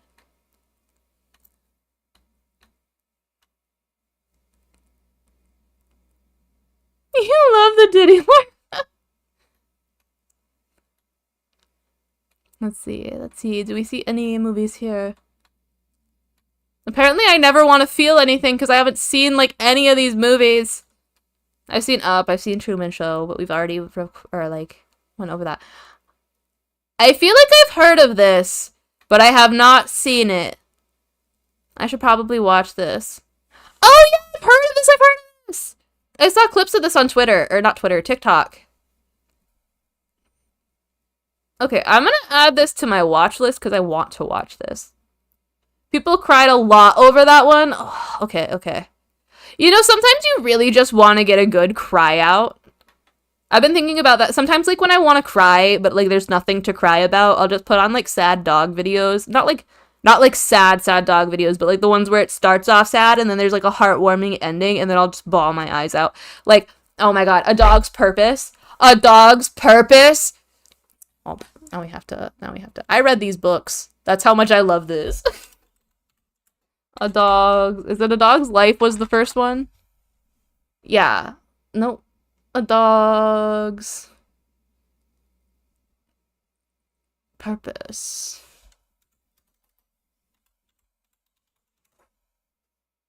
This movie. Oh my god. I read the book. It's about this dog. He discovers the purpose of life over the course of several lifetimes with multiple owners. Randomly gonna ask you about the Ernest movies because you've heard it's wild. I don't know the Ernest movies. I've seen Avatar: The Last Airbender. It was just a long time ago. I feel like I would have to rewatch, but like, I feel like the last time I tried to rewatch, the first few episodes were so slow for me because like I remember it being just so much more high impact in like the later seasons. But A Dog's Purpose, oh my god, this is so sweet. Like, right, you know, this is his first lifetime is with this little boy, and every time, you know, he passes away because dogs don't live as long as owners, he comes back and then he tries to find his way back to him. And it's just good, okay? It's so good. I'm like about to cry thinking about it because it's so good. And A Dog's Journey, I think, is the second version of this. I think it's a different dog, if I'm not mistaken. It might be the same dog, but I don't remember. But I read the books and I cried so bad that the pages were tear stained. Because it was so good. The Japanese movies about dogs are also very emotional. Oh. Racing in the Rain, I heard, is really good. I haven't seen it, but it has Milo Ventimiglia. Milo Ventimiglia? I don't know how to pronounce his name, but he's a really good actor. He has to play specific kinds of characters because he has like just like a very specific vibe about him that like he can pull off really well, but I have never seen him in a different type of role, if that makes sense. Like he always plays like kind of the bad boy, but who's good, if that makes sense. Like the bad boy with the soft heart. You hate the sad dog YouTube shorts? Yeah, they can be excessive. I have to stop scrolling on YouTube because every time I scroll through shorts on YouTube, my algorithm gets so messed up and all I get for like the next few weeks is things from like the dodo and like helping friends animal stuff, you know. I cry too. It's okay. It's okay. We can cry together. The Shaggy Dog also made you cry. I don't know if did I see the Shaggy Dog? I'm gonna Google that because I think I've seen that one. And if it's the one I'm thinking of, then oh my gosh. The Shaggy Dog. Oh yeah. Workaholic dad turned dog who finds out being man's best friend shows him the most important job. Yeah, I've seen this. This is good. Also, I love Tim Allen. He's such a great actor. He's such a great artist. You'll just throw your phone and cry. That's a mood. I mean, it is kind of sad, though. It is dumb and funny, but it's kind of sad when you think about, like, he's a workaholic dad who realizes he abandoned his family because he's an asshole, you know what I mean? Tim Allen. Tim Allen! Don't bring that up! I think Tim Allen is just the best, right? Like, the Santa Claus is another one of my favorite Christmas movies. It's so good. And I don't even mind the series. Like it's a saga of movies, 2 and 3. It's so good and it just I like it, okay? It's so good. The whole storyline of like having to become Santa Claus because you accidentally spooked him off the roof. That's hilarious to me. Also, I loved him as Tim the Toolman Taylor. Tim the Toolman Taylor. Anybody remember Home Improvement? Because it was good. It was so good. It was a very cozy show. Sometimes I still watch that as just as background noise, to be honest, because it's so good. Yes! Let's see, what else was he in? I mean, obviously Toy Story, because Buzz Lightyear, he is the Buzz Lightyear, you know? But I think it's funny that, like, before, like, there was, let me Google what I'm about to say so I'm not just wildly spreading misinformation.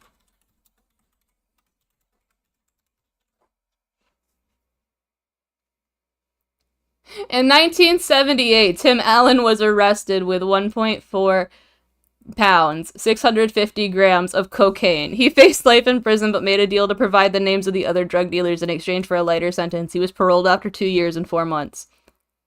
Just saying.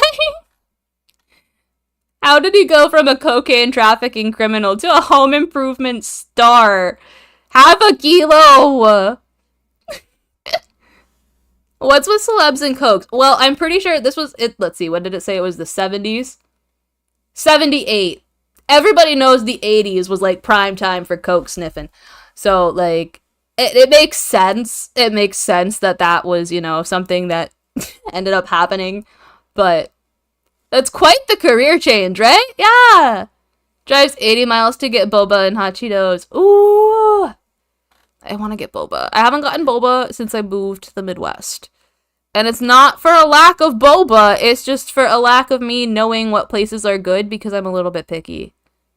I'm just a little bit picky, you know? I like specific flavors. I mean, taro milk boba tea is like my favorite and you can get that anywhere, but I don't know, some of them just don't taste as good. Yeah, I haven't seen like any of the newer movies. Beetlejuice, the first one, I know is really good. I want to go see the second one. I haven't seen it yet. I think I might actually try to go see that this weekend. I was supposed to see it last weekend, but then I just forgot, to be honest. Like, I did other stuff instead. But I want to see this so bad, the second one. The first one's so good, and what's his face? Michael Keaton. Such a good actor. Is that the one who I'm thinking of? Alec Baldwin's in this, too. I forgot about Alec Baldwin being in this. Catherine O'Hara, we all know her from Schitt's Creek, you know. You'll have strawberry milk tea with lychee, or you'll get a kiwi with lychee. Ooh, that sounds really good. A newly dead New England couple seek help from a deranged demon exorcist to scare off an affluent New York family out of their home. Like, I don't know, I just, it's really good, it's really funny. He does a great job of just, like, being this creepy, crazy man. Winona Ryder's a wonderful actress. I like how Winona Ryder, like, she self-defined as a teenager her character as the humanization or personification of a sigh, where she's just so blasé and so, all the time. And I love that. She's, like, so self-aware of what her character was in that movie. I love it. Edward Scissorhands. Okay, Edward Scissorhands. We have to talk about this for a minute. I love Edward Scissorhands. There's something so picturesque about the town he's living in. I love the colors of the houses, the hair, the outfits. It's got Johnny Depp, Winona Ryder. Who's Anthony Michael Hall? I feel like I've seen him in a lot of things. Yeah, he's in a lot of things. So many words. Am I speaking too fast? I'm probably talking too fast. You thought he was, yeah. Who else was in this? Linda Perry, Marty Greenberg. It's so good. You know, he's such a little misfit, and they do their best to make him feel so comfortable while they can, and then he finds his calling in trimming hedges and being a hairstylist. You thought he was hot when you were 10. That's fair. That's fair. I did too. I did too. This guy and phones probably don't shake hands. Yeah. Yeah. Dr. Seuss also had a crazy set, if I recall correctly. Yeah. Not that you were talking too fast, you're referring to the words themselves, trying to elude their sound. Oh. But, I don't know, this was like prime Johnny Depp acting. Like, this really, like, showed like, a huge part of his range as an actor. Because everybody knew him and, like, I feel like this wasn't, like, that, like, hold on. I'm trying to think of, like, timeline when this was for Johnny Depp, you know? Because it says 1990, but I think, like, things like Pirates in the Caribbean came out much later, obviously. Is he? Similar films. Okay, that's why. I meant to click Johnny Depp, which is way up here. Let's see. When did some of his other things come out that were really good? Like, What's Eating Gilbert Grape? When did that come out? Because he has so many different, like, personalities that he can channel.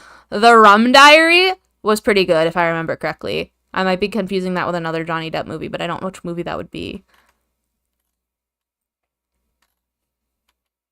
I just feel like he has so much range. He can be that drunken, crazy character. He can be the mysterious husband. Crybaby was really good. This is another one of those self-aware movies. It's like kind of like a nudge at Grease in a way. A prim and proper schoolgirl goes against her society grandmother's wishes when she dates a motorcycle riding juvenile delinquent. This was so good. It's like very cheesy, very like camp. You like that one of the Headless Knights, or was it the Horseman? Oh, I love the Headless Horseman. Jack Black got ruined because of the Minecraft movie. A little bit, a little bit. This is the Billy Goose movie, yeah. Welcome, welcome. Nudge agrees, so it's about economics. I don't know.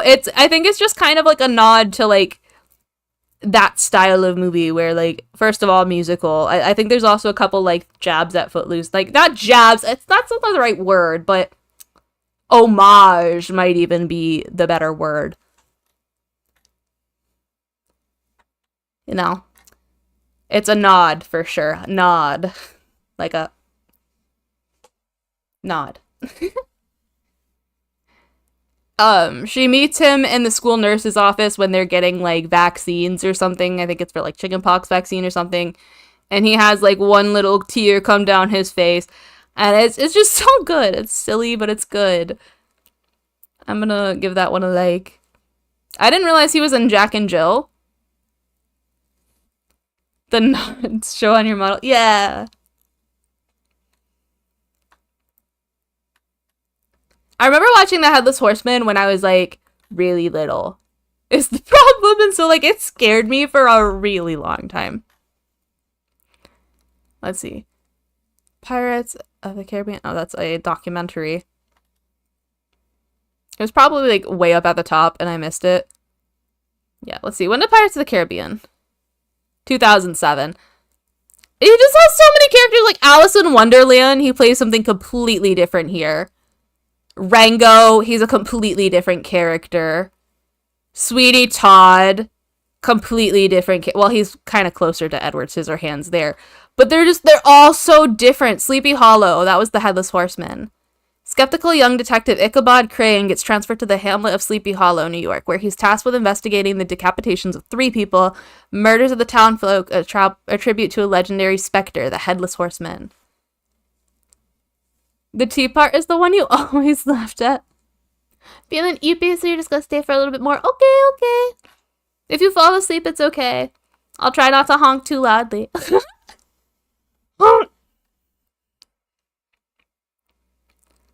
Don Juan DeMarco. I watched this movie, like, I was too young to watch this movie. Okay?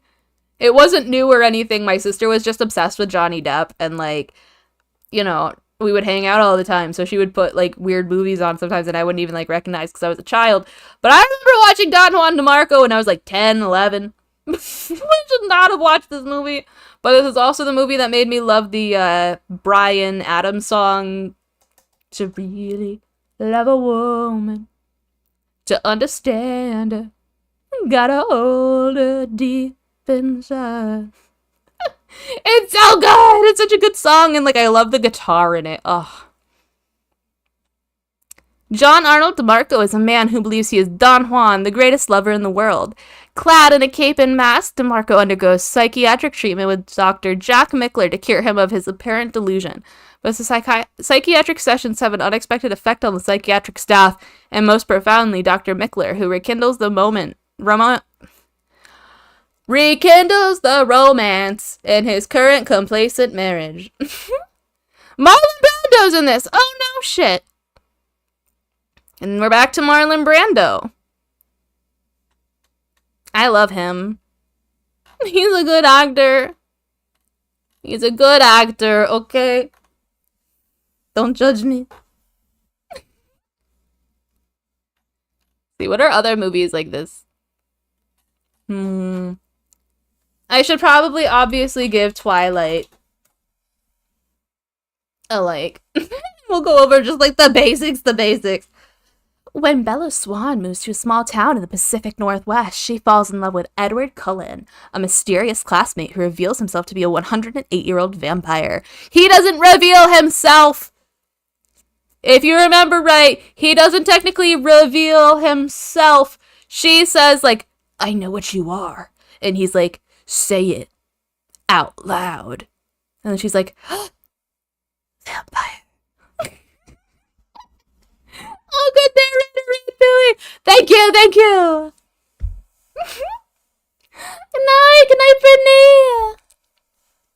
The moment we've been waiting for is here. Yes.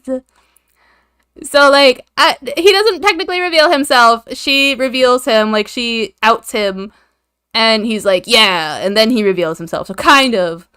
But despite his repeated cautions, Bella can't stay away from him. A fatal move that endangers her own life. Which... I have so much to say. I have so much today. I've been thinking about things so much. Do you realize we only see Jacob for, like, 5 minutes in the first movie? Like, we meet him, but we don't really get to, like, know him at all. It's not until the second movie where we really even get to see much, like, screen time of him at all. I love Jacob. Jacob's my favorite. Actually, no, Alice is my favorite. I think Alice is my favorite character from the whole movie, to be honest. I also love Jasper. I think Jasper is, like, very good. And then Forks Washington resident Bella Swan is reeling from the departure of her vampire love. Isn't Jacob literally in every promo material? He is, except I think the first one he's not. Yeah, the first one he's not as much. The second movie is where he really comes into play. I don't know the reasoning behind like why they decided to create this whole love triangle, but it comes together in the end. So, yeah. It's not an afterthought, but it's definitely a part two.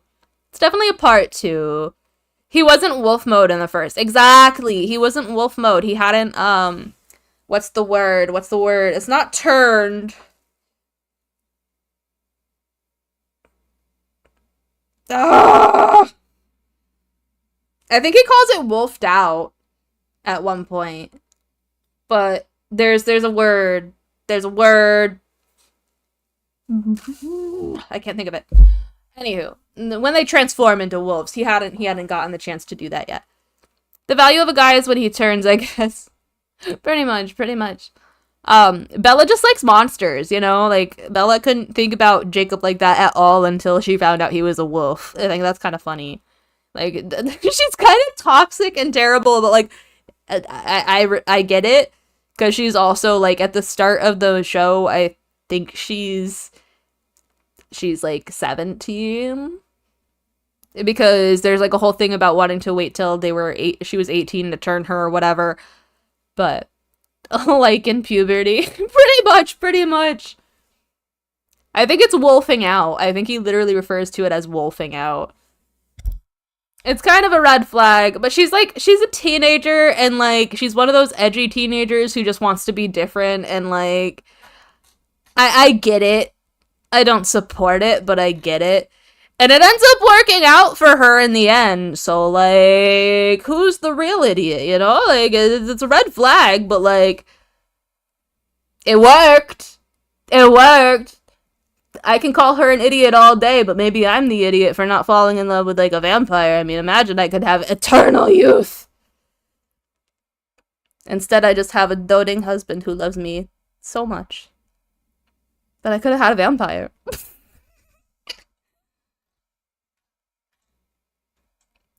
Eclipse. Eclipse feels weird, okay? Like, I think this is the one that has the really long, intense sex scene that is just like very unnecessary and they break the whole room but somehow not her spine. Eternity really isn't for me. Yeah. There's a song called Vampires? If We Were Vampires?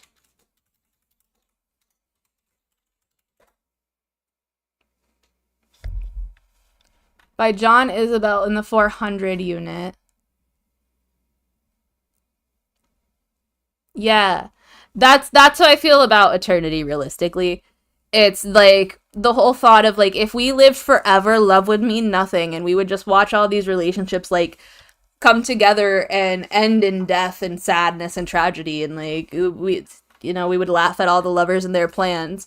And yeah. It's kind of a cute song. I don't know, I like it. Not the corporeal one at least. Didn't girls bring their parents to watch the Yeah. Yeah. You know what's funny to me is like the first one was definitely more aimed at like late teens, I would say.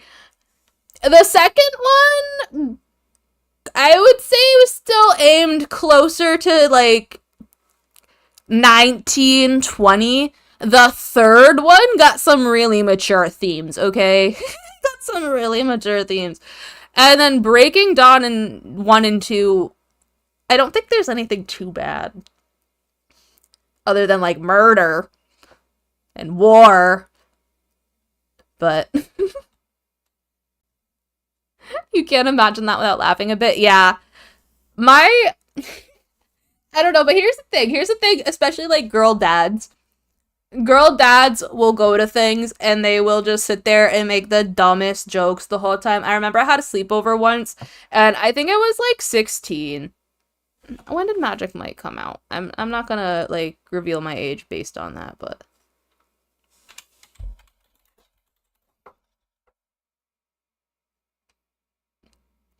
okay, so yeah, it was a little bit after Magic Mike came out, but I was like 16, and I remember being like, Mom, can we rent Magic Mike for my birthday sleepover? Like, so me and the girls can watch it and like, because also, this was after I'd already seen it once. The first time I watched Magic Mike was because my sister texted my mom saying, "Oh my gosh, you should take a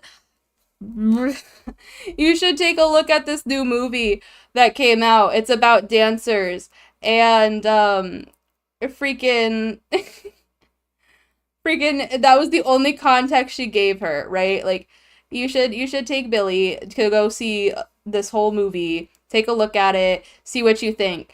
My mom, being the mom she is, does no research and just buys tickets to this rated R movie, Magic Mike, for her child to go see.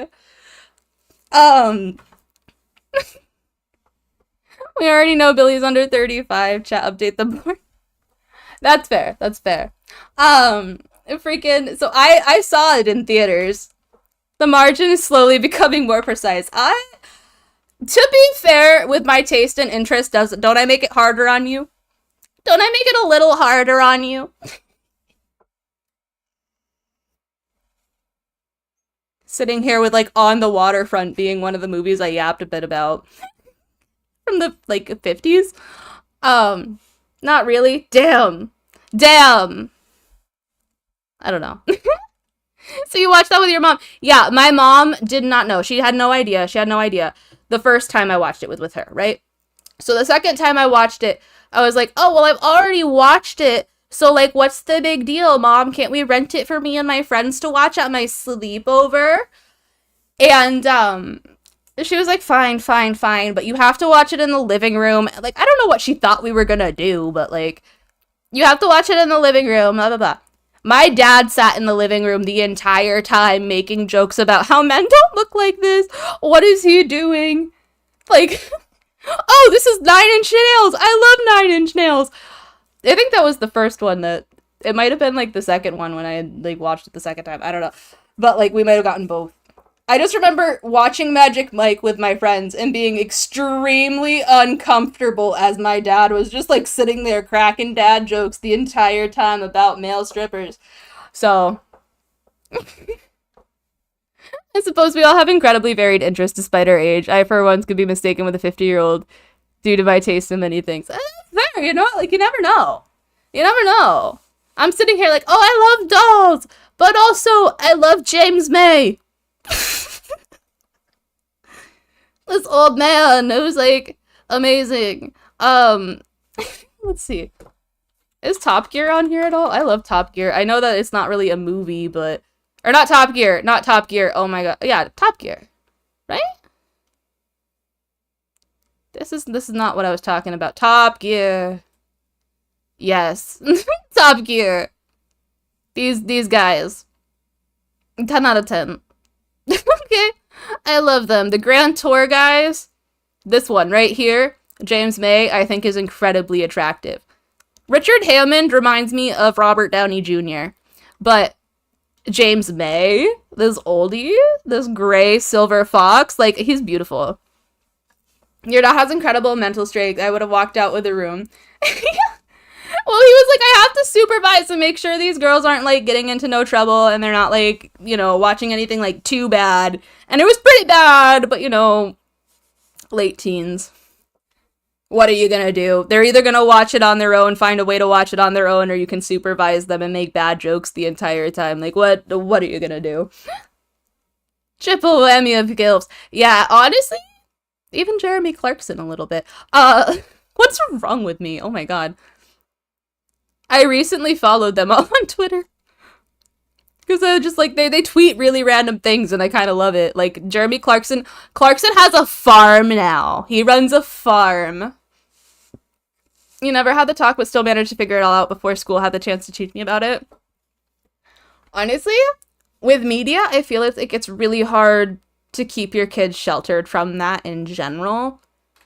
Like, just, even TV shows. I remember, like, being a teenager and watching some shit that, like, I really shouldn't have been watching. Like, and they were shows made for my age bracket, but, like, looking back, you think they started a YouTube channel together? I know they're part of the same social media group. Specifically, James May and Richard Hammond are, like, part of the same social media group. I think Jeremy Clarkson is just, like, Jeremy Clarkson. Like, he's a little bit, like, if we're looking at it in, like, A-list celebrities, B-list celebrities, when Top Gear started, I feel like Jeremy Clarkson was probably, like, more A-list, and then James May and Richard Hammond were probably more B-list. Essentially, like, I'm not saying they're bad or anything, I'm just, like, that's the celebrity status they were probably more aligned with. And then I think after Top Gear, so, like, there was, like, this whole dynamic that, like, I really liked where, like, you could tell Jeremy Clarkson's in charge, but, like, so Jeremy Clarkson and James May have a dynamic of, like, they can chat about cars. They can come up with, like, really good tests. They can come up with brilliant ideas for tracks and stuff, right? They have cultured conversations. And then Jeremy Clarkson and Richard Hammond have the dynamic of pranksters. They like to pull insane pranks and whatever. And then you have Richard Hammond and James May, who are, like, a little bit closer, like, friendship-wise. They have more similar interests and stuff. So, like, you can see them just hanging out on the weekends. I love Top Gear. I love Top Gear. There is a couple of definitely YouTube's collaborations that they've done. I think they each have their own individual ones. Like I've watched James May build a Lego house, and I've watched him make the ultimate cheese sandwich. But I think I've also seen him review gin. Was it gin or was it rum? I think it was gin with Richard Hammond. Billie might have psychoanalyzed these jilfs in her free time. I might have, just a little bit. Don't judge me. Don't judge me. I won't judge your weird crushes if you don't judge mine. No, I'm fully aware that they're weird. Let's see. I don't know a lot of horror movies, but I feel like a lot of the lists are like, oh, gothic literature, horror movies lists. Do we have... Is there no, like, pull-down menu? Films? Maybe if I go through here. They just want me to watch The Joker. Let's see. Let's see. What else is on here? I guess we can review Inside Out. I've seen that once. I've seen this once. It was pretty good, pretty good. No judging here. I'm proud, actually. Thank you. Thank you.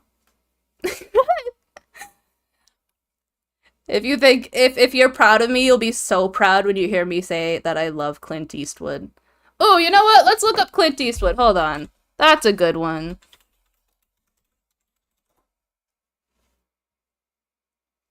Clint Eastwood. Oh.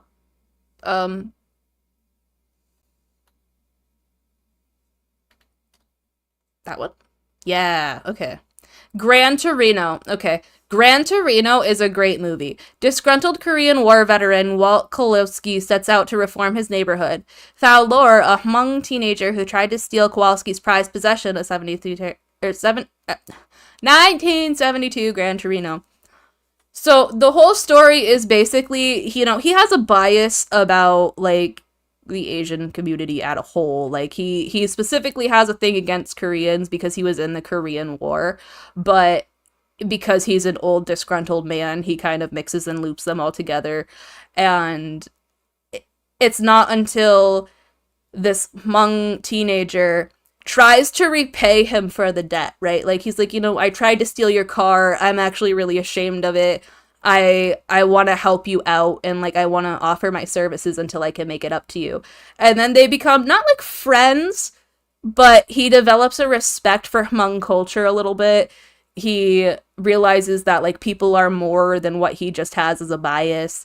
But also, look at the shotgun, and look how hot he is right here.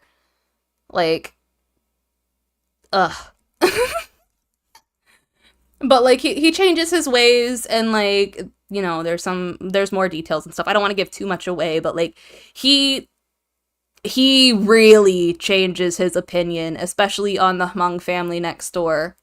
And, yeah.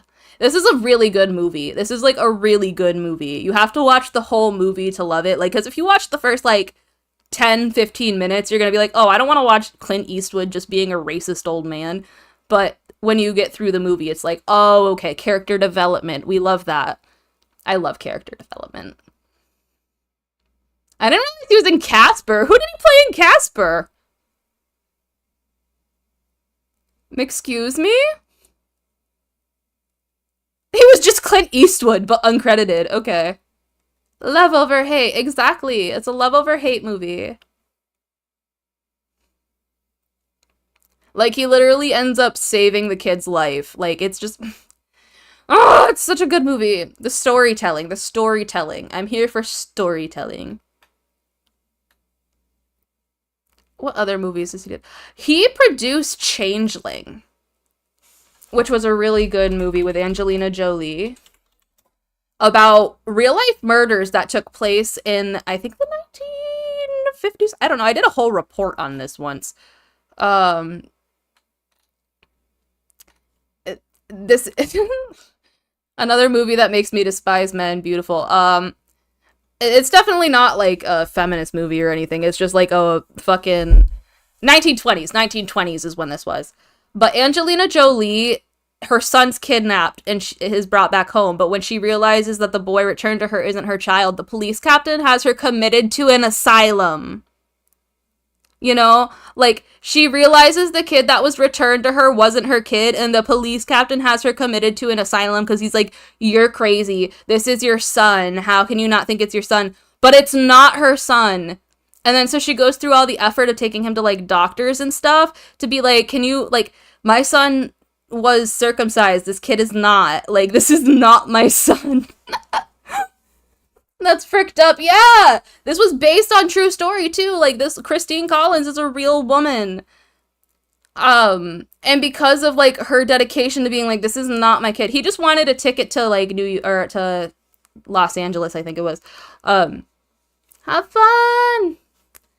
Good night.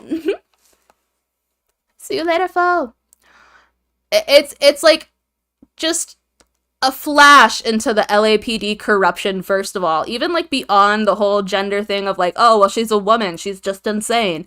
The LAPD was severely corrupted. And so anytime in this time period that they, like, messed up, they were trying to cover it because they were already in hot water for a lot of corruption. Changeling is a cryptid or something. Yeah. So it's basically, like, they call it Changeling because, like, the boy who's returned to her is essentially Changeling. It's like a imitation child, while hers is gone missing. It's based on the chicken coop murders. You can look it up. It is not for the faint of heart. It is one of the, what I think is like one of the most interesting murder cases, specifically because of Christine Collins and her dedication. She never stopped looking. She was dedicated, okay? Like, but like I also read a book from the perspective of one of the victims, and like it was brutal. It was brutal. Chicken coop murders in California, America. I forget where exactly, but it's brutal. It's brutal. Great movie. Great movie. Brilliant storytelling, brilliant casting. Angelina Jolie is so much more maternal of a figure than I ever really realized. Like, I don't know. Her in this and in Maleficent really made me see that side of her, and I can appreciate it so much. Like, she's such a good actress. Speaking of Angelina Jolie, wasn't she in something else that I've watched recently?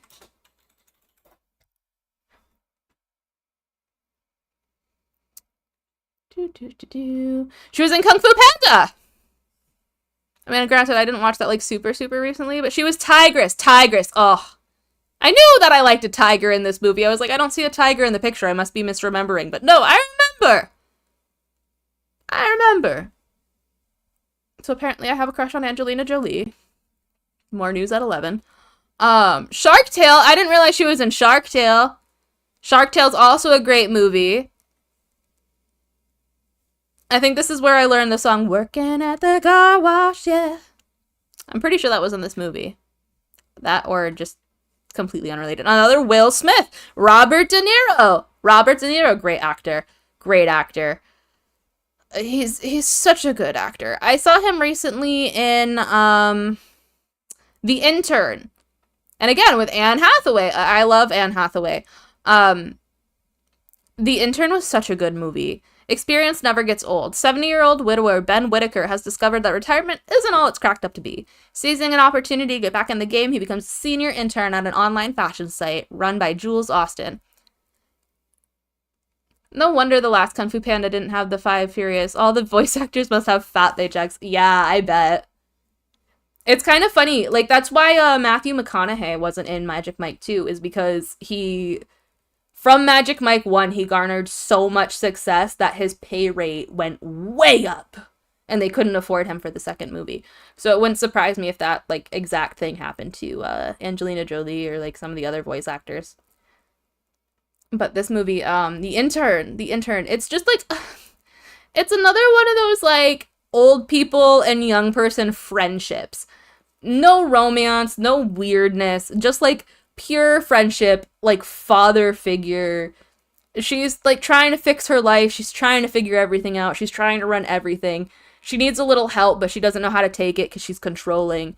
And he's just like this friendly old man who has so much experience in the workforce and is like willing to put in the work and these old-fashioned work ethics that like it's just cute. Their vibe is adorable. That's kind of amazing. You make a movie and become so famous that the studio can't afford you for the sequel. Exactly, exactly. And it's all because of the one line. All right, all right, all right. It's all that line. That line garnered him so much fame.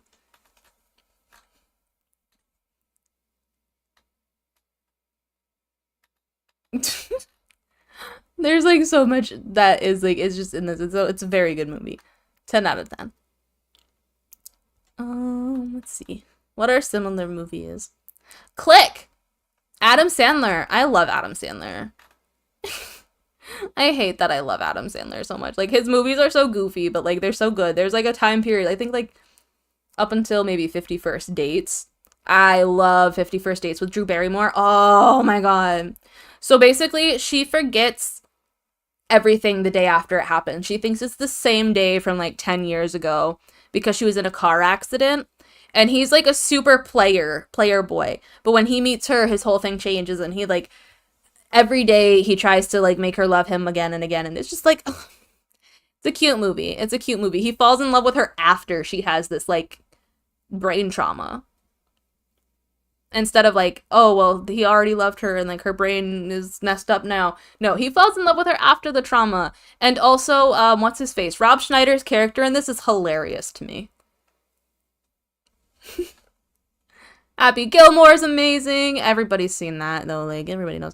Just Go With It was good. I like Just Go With It. Jennifer Aniston and him have really good chemistry on set. Like, also Jennifer Aniston plays like a really good mom figure. I don't. It's kind of like sad that we don't see her in that role more often. I mean, we saw her in like We're the Millers. It's pretty good. You know that one? Pretty interesting. Yeah. I saw this murder mystery because I saw Just Go With It, and I loved their chemistry so much in Just Go With It. Murder mystery I liked as well, just not as much. Like, I feel like they were trying to capture a lot of the same relationship that they had there, that it was just, like, because they're different characters, it just felt a little weird. I don't know. The Wedding Singer. Gotta love The Wedding Singer. Gotta love Big Daddy, again with the Sprouse twins. The Sprouse twins play these little boys. She does scream mom, doesn't she? Yeah! She just has, like... She's like, everybody wishes their mom looked like, you know?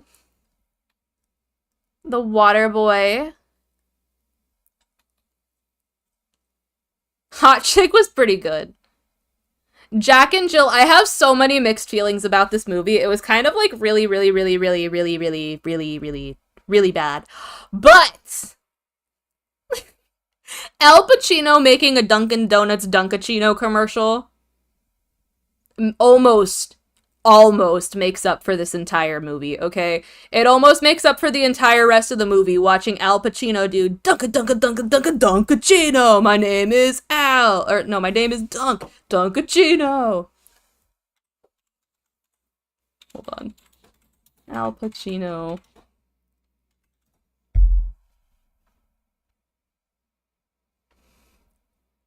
I will play the video. I don't know that I can, How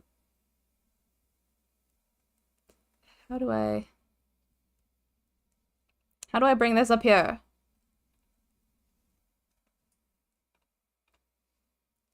Paste and go. And then I'm gonna mute it, because, like, I don't want to, like, get copyrighted. I'll just put, like, I can't do captions. Okay. Just watch how crazy his face gets and tell me that this doesn't seem like it would make up for the whole movie. Okay? It's not Al, it's Dunkachino? Don't mind if I do! What's my name? Dunkachino! Look at him! He has the donut suit! Come on! It's always those little moments. Exactly! Exactly! And then at the end, he's like, you better delete that. No, seriously, delete that or I'll kill you. Because he's Al Pacino, you know? Al Pacino. What else was he in? Wasn't he in... there was like a movie and he was in prison and doing push-ups or like something. I literally don't remember which movie I'm thinking of, but I remember that being a good one. He's in so many things. Oh my god. Obviously Scarface, and Scarface was pretty good. I like Scarface. We're gonna give it a little likey like. The charisma needs no words. The body language is there. Exactly. Exactly. Like, you can just see the commitment to bit. After getting a green card in exchange for assassinating Cuban government official, Tony Montana stakes the claim on the drug trade in Miami, viciously murdering anyone who stands in his way. Tony eventually becomes the biggest drug lord in the state, controlling nearly all the cocaine that comes through Miami.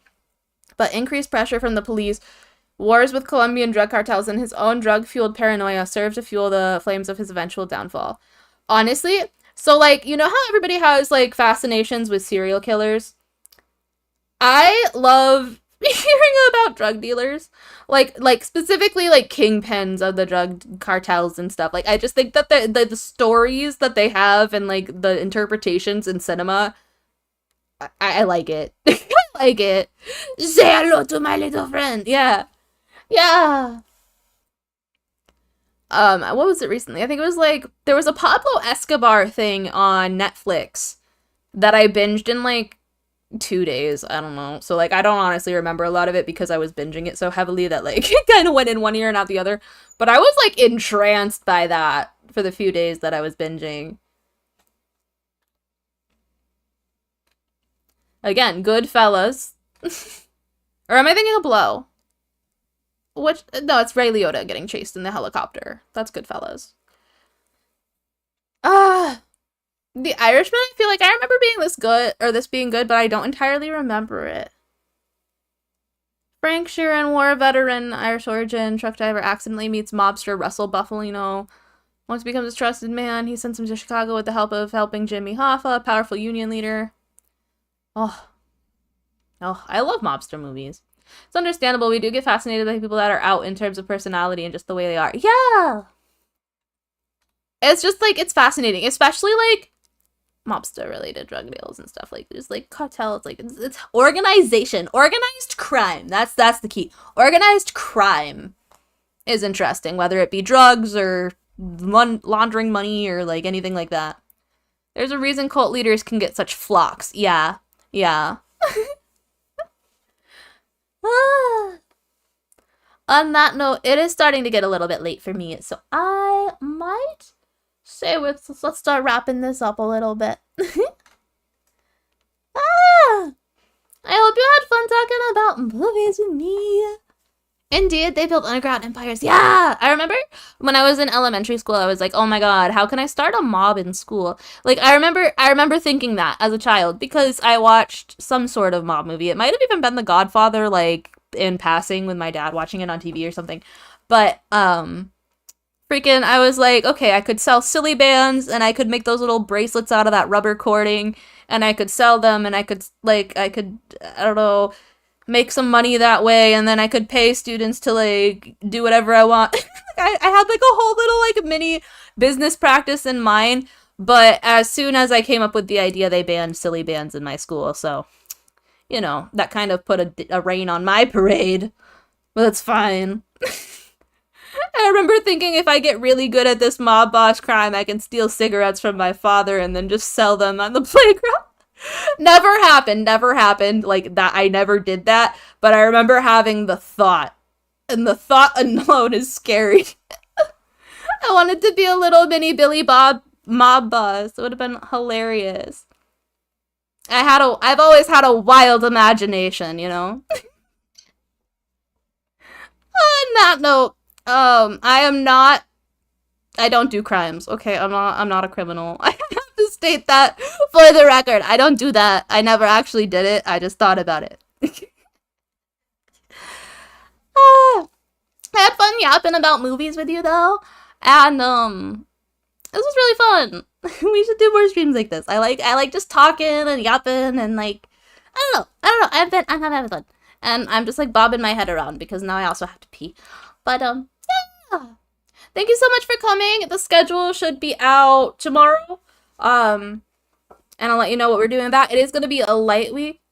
You did want to rule the world like a villain when you were 5. Yeah, exactly. So schedule should be out tomorrow, and then like it's gonna be a little bit lighter of a week, just because I'm preparing for the 13 days of Halloween, which I've already announced, but I haven't really posted on Twitter. I need to post it on Twitter so I can keep reposting it and be like, remember!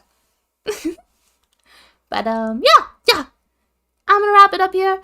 I've had such a fun time. I love you guys so much, and I'll see you in the next one. Bye!